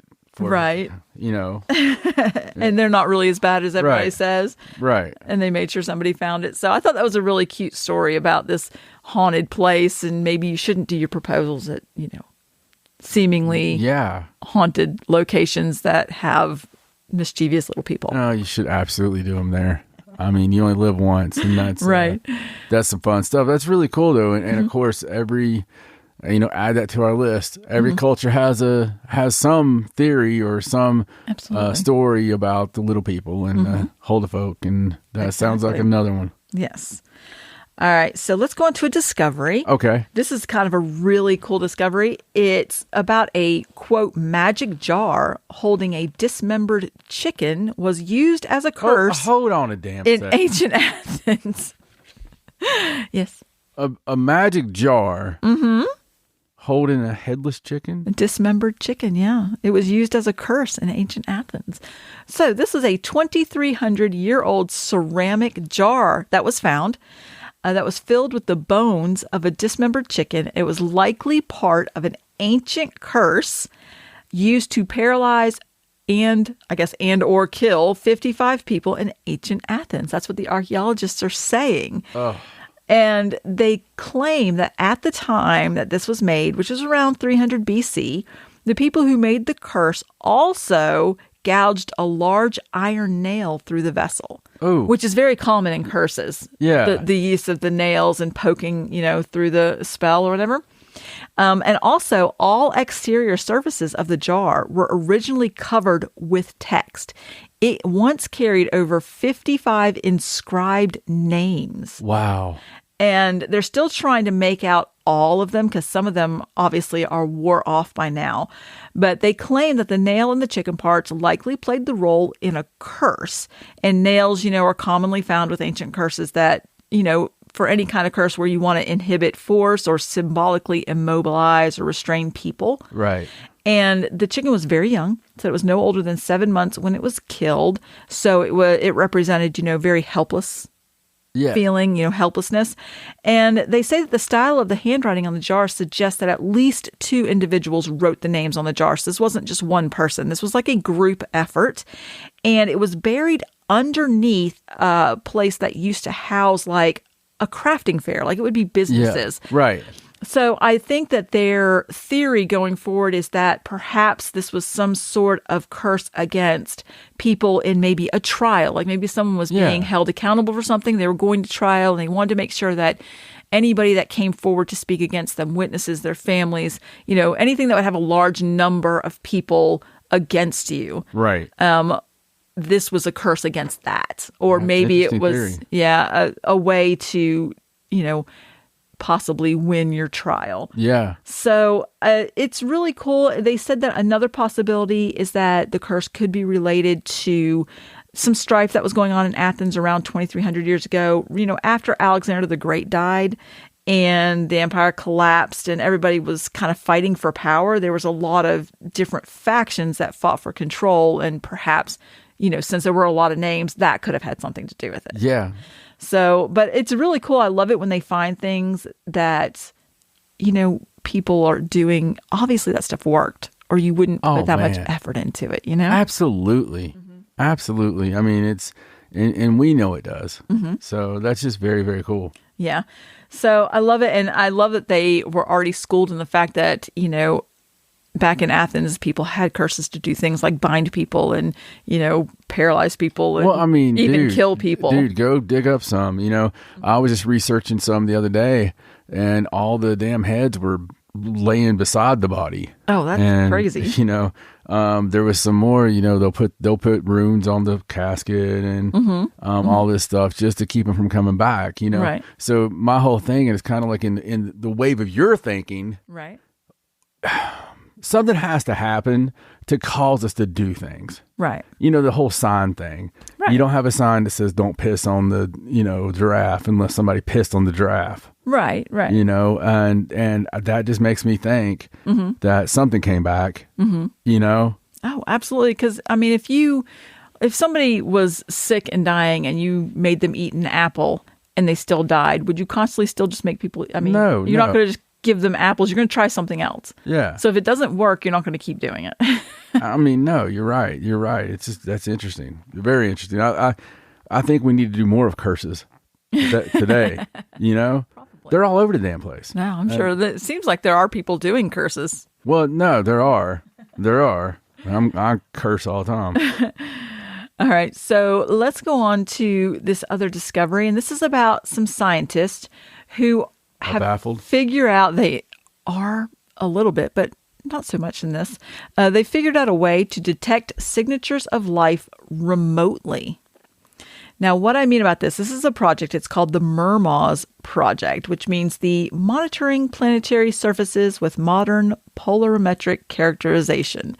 They've just taken random letters out of all those words and made MURMAWS. But what it does is they want to investigate whether they can identify and characterize Earth's life from space. And they So they want to tag them. something like that. Now, just a couple of years ago, they weren't able to do this. I mean, in order to identify life on Earth, you had to be pretty close to whatever you were using. Yeah. But recently, they've made the instrument, they've upgraded their instruments, and they demonstrated that within mere seconds of measurements, they could differentiate between different types of biosignatures on Earth from a distance of 2 kilometers. Oh, crap. And a velocity of 70 kilometers per hour. Wow. Which is a huge step up from what they've been able to do. And the reason that this is important is because they feel like this is something that could be used eventually to seek life and on other planets. Now, the way they tested it was they had the instrument on a helicopter flying several kilometers above the ground. And as it flew, it was just picking up all of those biosignatures. It can even differentiate between grass fields, forests, and urban areas. Wow. Now, it's not just like humans, it's any kind of thing that's alive. Yeah. So if it picks up like where the road is, it's not going to show that that road is alive because there's no biosignatures there.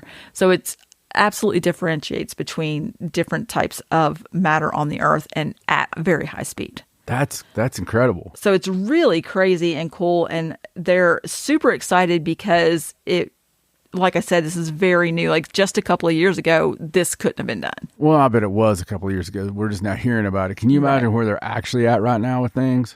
They say that the next step they hope to take is to perform similar detections from the International Space Station, looking down at Earth. So they want to know if they can have it up there and still detect where there are biosignatures on Earth and differentiate between the different kinds. Wow. So now the article is really interesting. It goes very in depth on the science behind it. So if you're interested in that kind of thing, you can read it. It will tell you exactly everything about the different biosignatures and how it works and all that stuff. I just sort of tried to pick out the most interesting parts of that. All right, so let's go on to this next story. This is something very strange that is happening to the birds. To the birds? Birds, yes. Huh. So this started around Washington, D.C., and supposedly there are birds that are going blind, and wildlife experts don't have any idea why this is happening. Now, there was an announcement that says that there's a team in Arlington, the Animal Welfare League of Arlington. They released this public service announcement about the increase in calls that they've had since sometime, like the middle of May, about birds, mostly blue jays and grackles, but that they're ill and they're dying. And when they... Crackles? Yeah, that's a kind of bird. Oh. But their eyes, they're going blind and their eyes are being crusted over. Oh, God. And, they're saying, look, don't touch the birds. Clearly, if you find one, they suggest gloves, sealing it up, and calling. like sealing it in a bag, and then calling the Animal Welfare League so they can come and collect it. Now, this is not just in Washington, D.C. It did start there. The first reports were there, but there have been reports in Maryland. There have been reports in Virginia, West Virginia, and I even saw a story recently from Kentucky. Yes. Because they prompted bird feeder warnings from officials in Kentucky saying that they've seen the sick and dying birds with the eye swelling and the crusty discharge. Oh, sounds terrible. And they suggest, penicillin. Maybe not putting bird feeders out for a while because it's attracting the birds. They don't know what the illness is, where it's coming from, but it's really strange and scary, especially that it's localized around these certain areas. Yeah, I mean, that's all really relatively close except for Kentucky, who just has to have everything. Right. I mean, come on. You've noticed that I'm right about that since I brought it up years ago, right? Yes. Mm-hmm. It's always Kentucky. And it's not that they're lying. Right. They're just that weird. Yeah. They're always tacked on the end of everything. UFO sighting. They're a paranormal magnet. They are. It's like a problem. But anyway, this is let's unpack this. There's a lot to unpack here. There is. This is weird. And so you got these little Stevie Wonder birds that just appearing everywhere, and I mean, and you said it's basically blue jays and grackles. Grackles. Yes, I assume it's a small bird, sort of like a blue jay. There's a bird lover out there right now going, "You son of a bitch! You don't know what a grackle is? Wow, why don't I know why I listen to this show?" I will point out that the numbers of dead birds were high enough to draw the attention of the U.S. Geological Survey that issued a joint statement last week saying that no definitive cause of death has been identified. And listen to the list of people working on this problem. The District of Columbia Department of Energy and Environment, Maryland Department of Natural Resources, West Virginia Division of Natural Resources, Virginia Department of Wildlife Resources, and the National Park Service. They're all continuing to work with diagnostic laboratories to investigate the cause of the mortality. And they're also using the USGS National Wildlife Health Center, the University of Georgia Southeastern Cooperative Wildlife Disease Study, and the University of Pennsylvania Wildlife Futures Program. Damn. So they're concerned. Maybe they need to start making little bird masks and... Something is going on. You need to stop sharing this public baths, little Roman bird. The problem is it's not so widespread that you would think it was some kind of birdemic. Yeah. Oh no, I didn't even think of that. Yeah. But it's bad enough that clearly these officials are worried. And I'm wondering if it's maybe this is like a side effect of something else. Well, of course it is. It's not just that the birds are getting sick. It started in Washington. Right. So do you think there's a chance that too much bullshit can make a bird go blind? I mean, it's possible. It's possible. That's crazy. Maybe since justice is no longer blind, it kind of something has to be affected the birds. Yeah. Sorry, I feel rather political tonight. I see that. The birds don't. So it's really scary because of this has been large.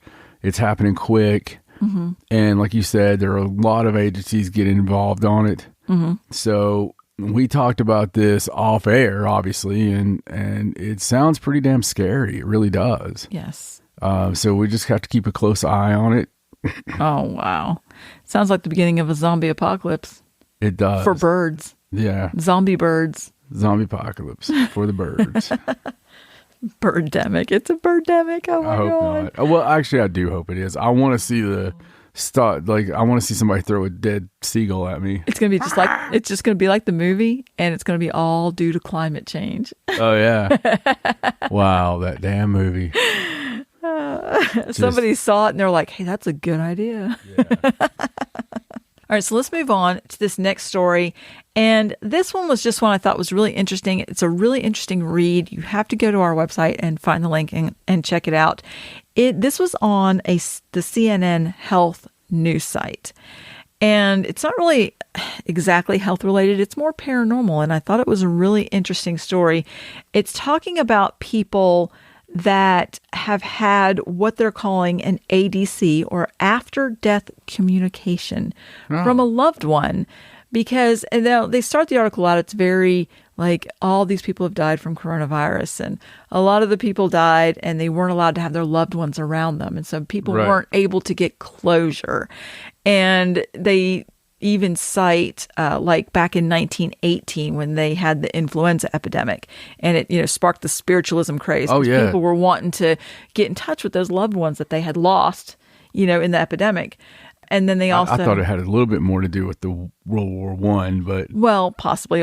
This is the way the article is spinning it, though. They talk about the tsunami that struck Japan in 2011 and all those people that died, and how people were all of a sudden reported seeing, apparitions and seeing their loved ones and things like that. Remember that one climbing up the side of the damn building? Oh, yes, that was creepy. So the article is all about how these experiences, how they're so common in the psychological field that they do have the name, the ADC, or after-death communications. And research suggests that at least 60 million Americans have had these experiences. And it goes on, the article is pretty long, and it goes on to talk about different experiences from different people. Some of them just got signs around them. Like, they had a story about this man who lost his wife, and as he was driving to work one day, all the streetlights changed to a specific color. And to him, that was the sign that, his wife was like, oh, I'm with you. I see you as you're going on to work. Unless it was fuchsia. It was purple. Oh, okay. Yeah. Wow. Like, it's not a normal streetlight color. Like, it was like they all just turned purple, and that was her favorite color. There was a story about a woman who saw the ghost of her aunt in her house at Christmas time, peering into the Christmas decorations that were hers before she passed away.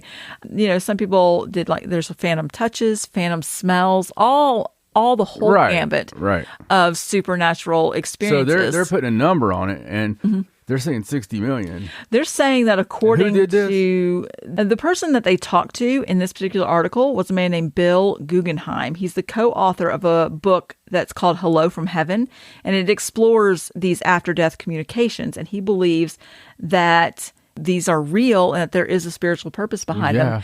And, talks about how it crosses all the religious borders. Like, it's every religion, every belief, every walk of life. You get all these stories. They're all similar. It doesn't matter ethnicities, incomes. Everybody has a story. Atheists, they show up and they're like, yeah, I'm not here, bitch.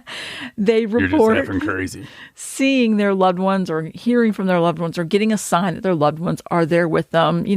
Sort of like hey, I'm waiting for you. It's going to be fine, that sort of thing. But it's a really interesting story. But is it going to be fine, Aunt Val? I mean, you were the nicest person I ever met. Did you see a door? Well, no, I didn't. Don't you think that's kind of weird, Aunt Val? I mean, I love that you're here. You never missed a single church. You were with the one man. Is the door there yet? No. Any unfinished business, maybe? No, I got all that done. Is it going to be okay, Val? I'm doubting a little bit right now. I'm going to go haunt a castle. Okay. Do you wonder why they still got ghosts there from 1700s? Shut up! No, I mean, it's very interesting. I love the fact that they put a number on it, like 60 million. And because, think about this, 60 million roughly have had an experience with a loved one, right? Right. Think about all the other kinds of experiences we have. It's nuts. It really is. I mean, just listen to our show. Exactly. I mean, they're with us all the time, and your family. The thing about your family that people don't realize, hypothetically, is that you don't just get one of them with you. Right. I mean, you get a litany of them, and for whatever reason, the ones that have a vested interest in their bloodline, they dig being with you. And so I think there's something there. I think there's something we don't understand yet there. I just picture all of my relatives standing in the corner shaking their head at me all the time. Oh. Isn't she going to clean that up? Yeah. Yeah. Why is she doing that? I don't understand. Is she talking to herself? I'm sure they are with you, baby. But I mean, when I say that, I mean, I'm sure they are with you, baby. I'm sure too. So they're not always there, Right. but, I think they're there when they need to be. And, we've had things before. We've had communications before. We've had somebody tell me something before to let you know that they were around. And that was cool because it's not something I like doing. Right. But, at the same time, I enjoyed that. That was beautiful for me. And, I think actually you've had a couple of your relatives tell me different things at different times to let me know. And, we had that one relative of yours that let me know in no uncertain terms how another member of your family screwed you over. It'd be cool if somebody from that side of the family just randomly listens to this podcast at some point, which is so possible. And, we could talk about, some things you were supposed to be given that you weren't given. Right, right. And that happened to you a lot. Like there was things that would have meant a lot to you, not monetarily, but there are things that would have meant a lot to you up, no more north than here. And then even more south than here, that maybe letters, Right. That would have been nice to have that were for you, So just saying, if anybody's, ever listening, just happened to be listening. that's our message for the living. All right. Well, I just have a few more stories right here at the end of the show. And this first one is a story about a man who's accused of murder. He murdered a mom and a daughter. Good Lord. But I picked this story up because it kind of went along with the ones we did last week, where he claimed that, quote, an ancient spirit lived at the house and talked to him. He claims they were jinn.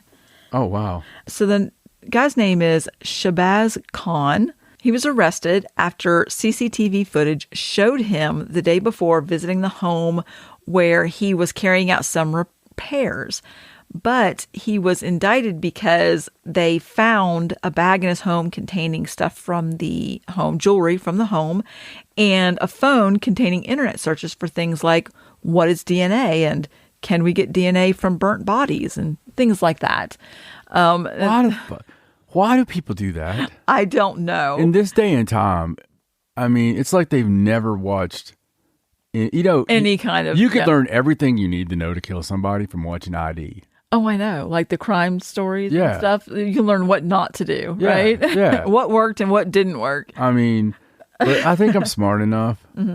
I would like to think I'm smart enough to get away with. I mean, if I really, really, really had designs on it, reminds me, like Me and You reminds me of that one Sherlock book where he's really bored and crime has just not been happening, nothing more than petty crime. Right. And he's sitting around Baker Street with Watson.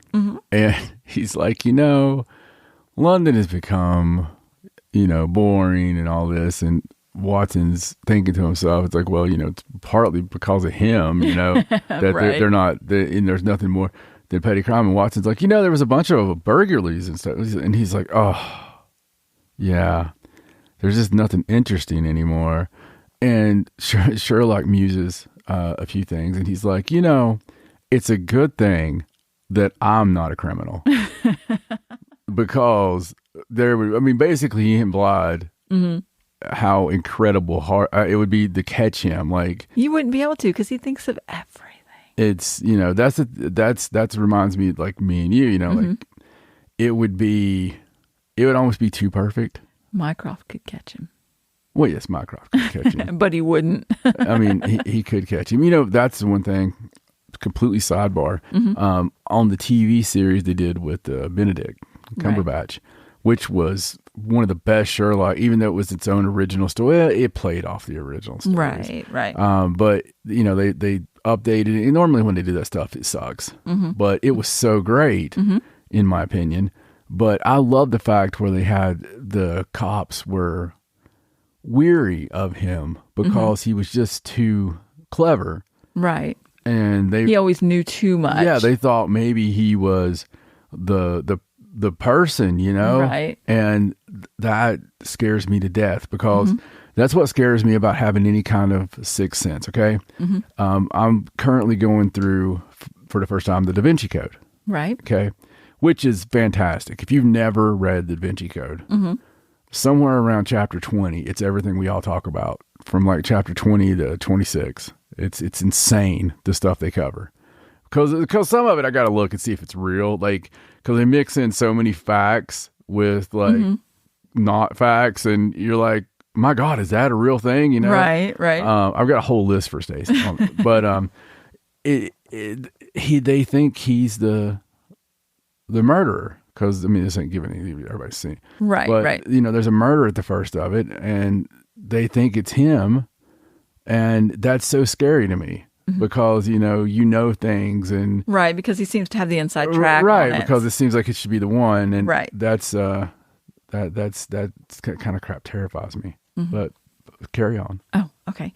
Well, when this gentleman was interviewed by detectives the next day, he supposedly made jerking movements and told them his name was Robert Smithwood and that he was 620 years old and he lived at the home address of where this doctor lived that he murdered. And he claims that Robert is what he's calling a jinn, which in this case I think would just be an evil spirit. Yeah. And that he lived in that house and there was another one in that house as well. And he was trying to act like he was being possessed by them. So, well, he's obviously crazy. Yes, because I agree. Okay, listen, it's not going to be a jinn if his name's Robert Smithwood, right? I mean, call me wacky, but okay, wacky, but inhuman, ancient desert demons, right? I don't think many of them are named Robert, right? I mean, I'm pretty sure that he's just doing that anyway. I mean, you don't Google things like, can you get DNA from a burnt body after you burn somebody's body? Yeah. Number one, if you don't know what you did. Number one, a demon don't give a crap.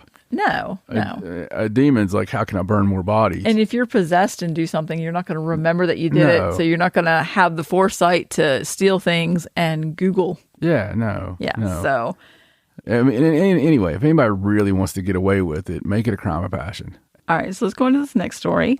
And this is a story about an Italian artist who sold an invisible sculpture for $18,000. This is almost like those online gimmicks that, wow. Yes, so, art's weird. Art is weird. And it can technically be anything as long as people call it art. So recently, a fan paid thousands of dollars for an invisible sculpture, knew that it was invisible.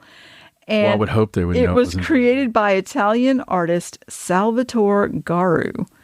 And according to Newsweek, the artist was adamant that while the sculpture doesn't physically exist, that doesn't mean that it's nothing. Instead, he prefers to think of it as a vacuum. He told reporters the vacuum is nothing more than a space full of energy.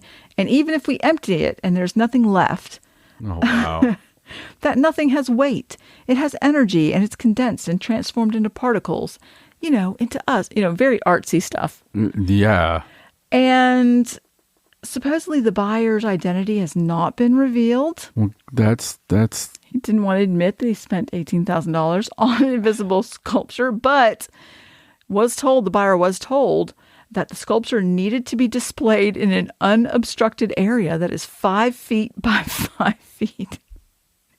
And that it should also be displayed in a private home. And that the buyer will reportedly receive a certificate of authentication that will be signed and stamped by the artist. Some of it's better be in gold. And it's not the first, immaterial sculpture that this artist has done, but it's the first one that's ever sold. And I really want to know if whoever bought it, it's going to have a 5 foot by 5 foot space. Are they going to deliver it? Is someone going to pretend to carry it in? Person. I would love to do it. You know what I would do? Would you act like it was really heavy? I would pretend I dropped it. And then it broke it. Can we go get some blue jumpsuits and just show up and be like, how you doing, Mac? Yeah, we're here to deliver this big ass sculpture here. They really got his hog right, didn't they? All right, do you have a 5 foot by 5 foot space we can put this in? Wait, oh no. Oh my God, sir, I'm so sorry. You got it insured, right? Oh my God. Here's your certificate of authentication. Anyway. Can you imagine going to the insurance company though? Tell someone it got stolen. You've got the certificate of authenticity. That's right. They can't come and say that it's not been stolen because there's nothing there. Dude, I totally want to be the thief. How do they put me in prison? Oh, Lord. This is a whole new thing. It really is very interesting. Like, imaginations went too far. I wonder if whoever bought that was just completely high. No, you get smarter when you get high. You think so? On things like invisible sculptures. Pretty positive. I mean, that can't be real. It was in a Newsweek article, so I don't know. Stacy, we're doing the wrong thing. I know. We should be artists. I could create invisible sculptures all day long. I mean, can you imagine? Although I don't know you can find that many people to buy them. Can you imagine being known for chasing invisible things that no one else can see? That sounds fun. Let's do that. Yeah. I mean... All right. So I have one more I'm just saying, maybe we shouldn't judge too quick. All right. Well, we're not charging people $18,000 to own one. We haven't tried. No. Buy your own ghost. No. I had to think about it for a second, but... All right. Well, I have one last My story. God, we could pick, like, what kind of ghost do you want? And we'll go to that place. Could customize it. You have to fund the trip. Right. Okay, if you want a Greek ghost, if you want like something exotic, you fund us going, and we can lure it into our special ghost cage,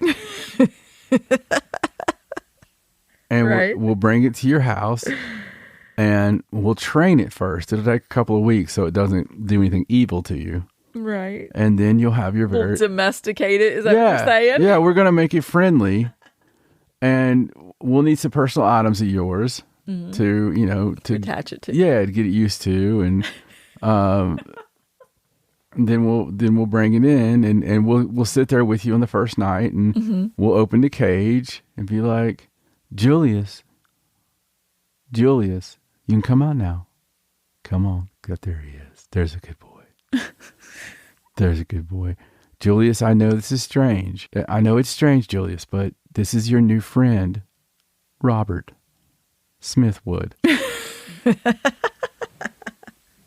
I mean, you know what's the scary thing? What? They'd probably have us jet setting all over the world. Probably. We couldn't do that, but we could legitimately send people haunted items. Oh, yeah. We could find which ones had spirits attached and send them to people. That would technically be sending them a ghost. I mean, I could if they wanted them, not like as a, ambush or anything. I'm going to make a new show like where it's like Stacy finds curses. It's like, the opposite of Haunted Collector. Yeah. Like where we haunt their house. It's like, just bring us to your town. That's right. We're going to go to your local antique store. And, now you'll have to buy the piece. But that's right. My wife, well, she can find them. They're like, show this B-roll of this perfectly normal Midwestern home. Completely not haunted by anything. Look at this happy family. They're all healthy. Until we got the stolen African slave mask. And hung them in the living room. Yeah. Center of attention. Be the envy of your friends. Have your own haunted item. Oh my God. That's funny. Popular parties. Oh, wow. All right. Shall we do this last story? Yeah. It's almost like when we were going to do the taboo investigations. Right. Like where we go to like 9/11 and... Oh, all those places that you really shouldn't investigate. Yeah. Like, well, we know it's haunted. It's just... it's terrible. It is, but, people would watch it. All right. So this is a story about a family who were completely shocked because they listened to our show tonight. Because the cat that they thought that they had cremated came home. Jesus. So this family got a huge shock. Things that are dead, things that die need to stay dead. I saw this story, and one of the comments underneath was a meme from Pet Cemetery. Sometimes dead is better. Well, this is about a family who had a 16-year-old tabby cat. Now, that is an old cat. I'm sorry. It really is. That's an old cat. And the cat went missing from their home. And this was back in May. And a few days later, after the cat went missing, the owner saw a similar looking cat on the motorway that had been hit and was dead. And it looked exactly like their cat. And so they got the body. To be fair, Yeah, I mean, the cat was old, so I don't think they were super surprised.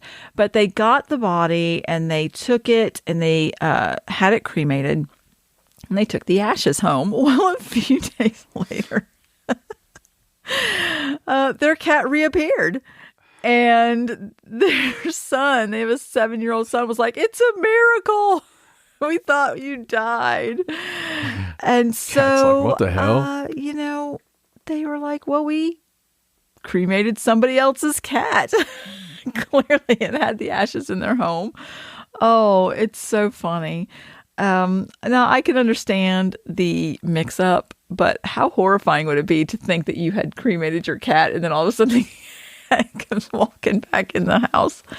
Oh, wow. I seen something horrible the other day. What was that? And I hate when you have something funny to end on. Right. But it horrified me. Okay, what is it? It's good to end on something horrifying once in a while. Not this. There was a guy, he was at a crematorium, and I guess he had just started working there. And he was videoing it because he was like, there's no way people are getting the right ashes. Because the ashes were very mixed up. Right. Like they don't clean in between the cremations? Not the way you would think. They don't sweep it clean? Just not the way you would think, like the way it was showing. Like it was very hard to watch anyway.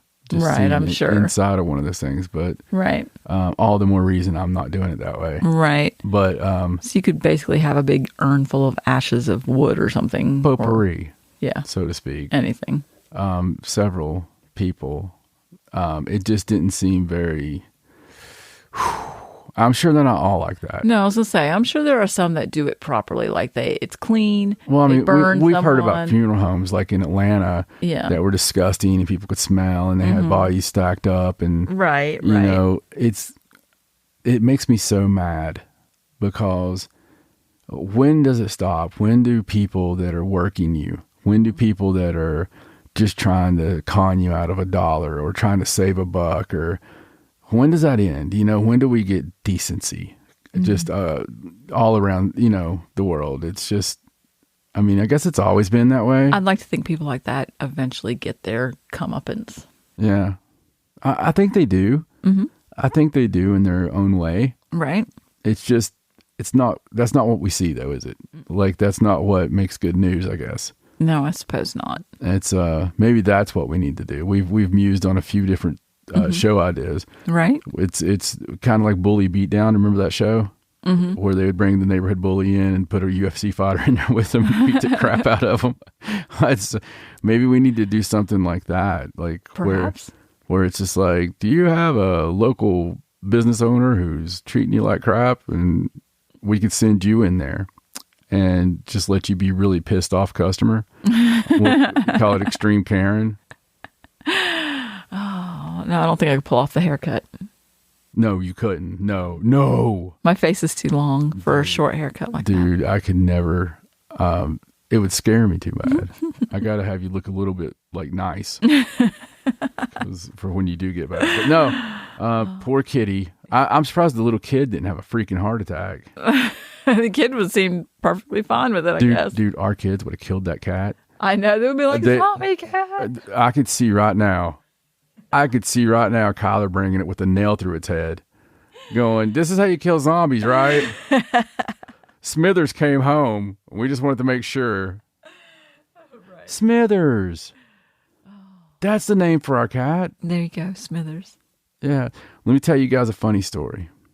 And this has been a weird show. Okay, this has been a really weird. This has reminded me of some of our older shows, and it's fun. It's fun. We'll be back to our normal selves next time. Right. We got all kinds of paranormal things coming up, and we're kind of building up to it. But I'm going to tell you guys another personal story because you're our family. We've been with you guys for over a decade. We love you, and so our listeners mean that much to us. They really do. And by God, we talk about it all the time. But listen, this show is such a big part of our lives. I mean, it is such a huge part of our lives. We think about it, all week long. When we're not doing it, we're thinking about what we're going to put on it. And, the search for news, so to speak, never stops. It's just never stops. But with that said, there are things every now and then that we keep private. This was going to be one of them, but I'm just going to tell you because it's funny. It's funny and it's sad, but it's funny. Everybody who listens to the show, we have a bunch of spirits at our house. And there's different reasons for that. One of those reasons is I don't do cleansings. Okay, there's things I don't want cleansed. And, there's ones I don't want rid of. And it's not, we have understandings. We don't have anything horrible. Right. If we do get something bad, we have ways of getting rid of the bad thing. And we have several times. But for the most part, we get people sit around us during the show and agree with us, and you'll get the occasional yes. And, yeah, you get the EVPs. Yeah, that sounds good. Or we'll get a whistle when we're doing ha-ha in the bed, things like that. Just fun stuff, really. Little shadows here and there, doors closed from time to time, things just to mess with you. But we decided we wanted an animal again. So we went to the no-kill shelter, and we acted normal when we went, like we always do. So we have this act where we act super normal. And as soon as we went in there, I had a cat bite the back of my leg. Okay. And it was a cat that the lady, this German lady, she's like, because I go, ah. And I was trying not to make a big deal about it because I wasn't about to tell her that a cat just bit me. And I was like, oh, that cat scared me. And she goes, oh, that's so weird. But the little princess don't do that. Yeah. I was like, yeah, princess just scared me a little bit. And the cat's looking up at me like, seeing whatever's attached to me. Right. And so all the cats in there were a little bit wonky. And the one that we went there for Stacy to get...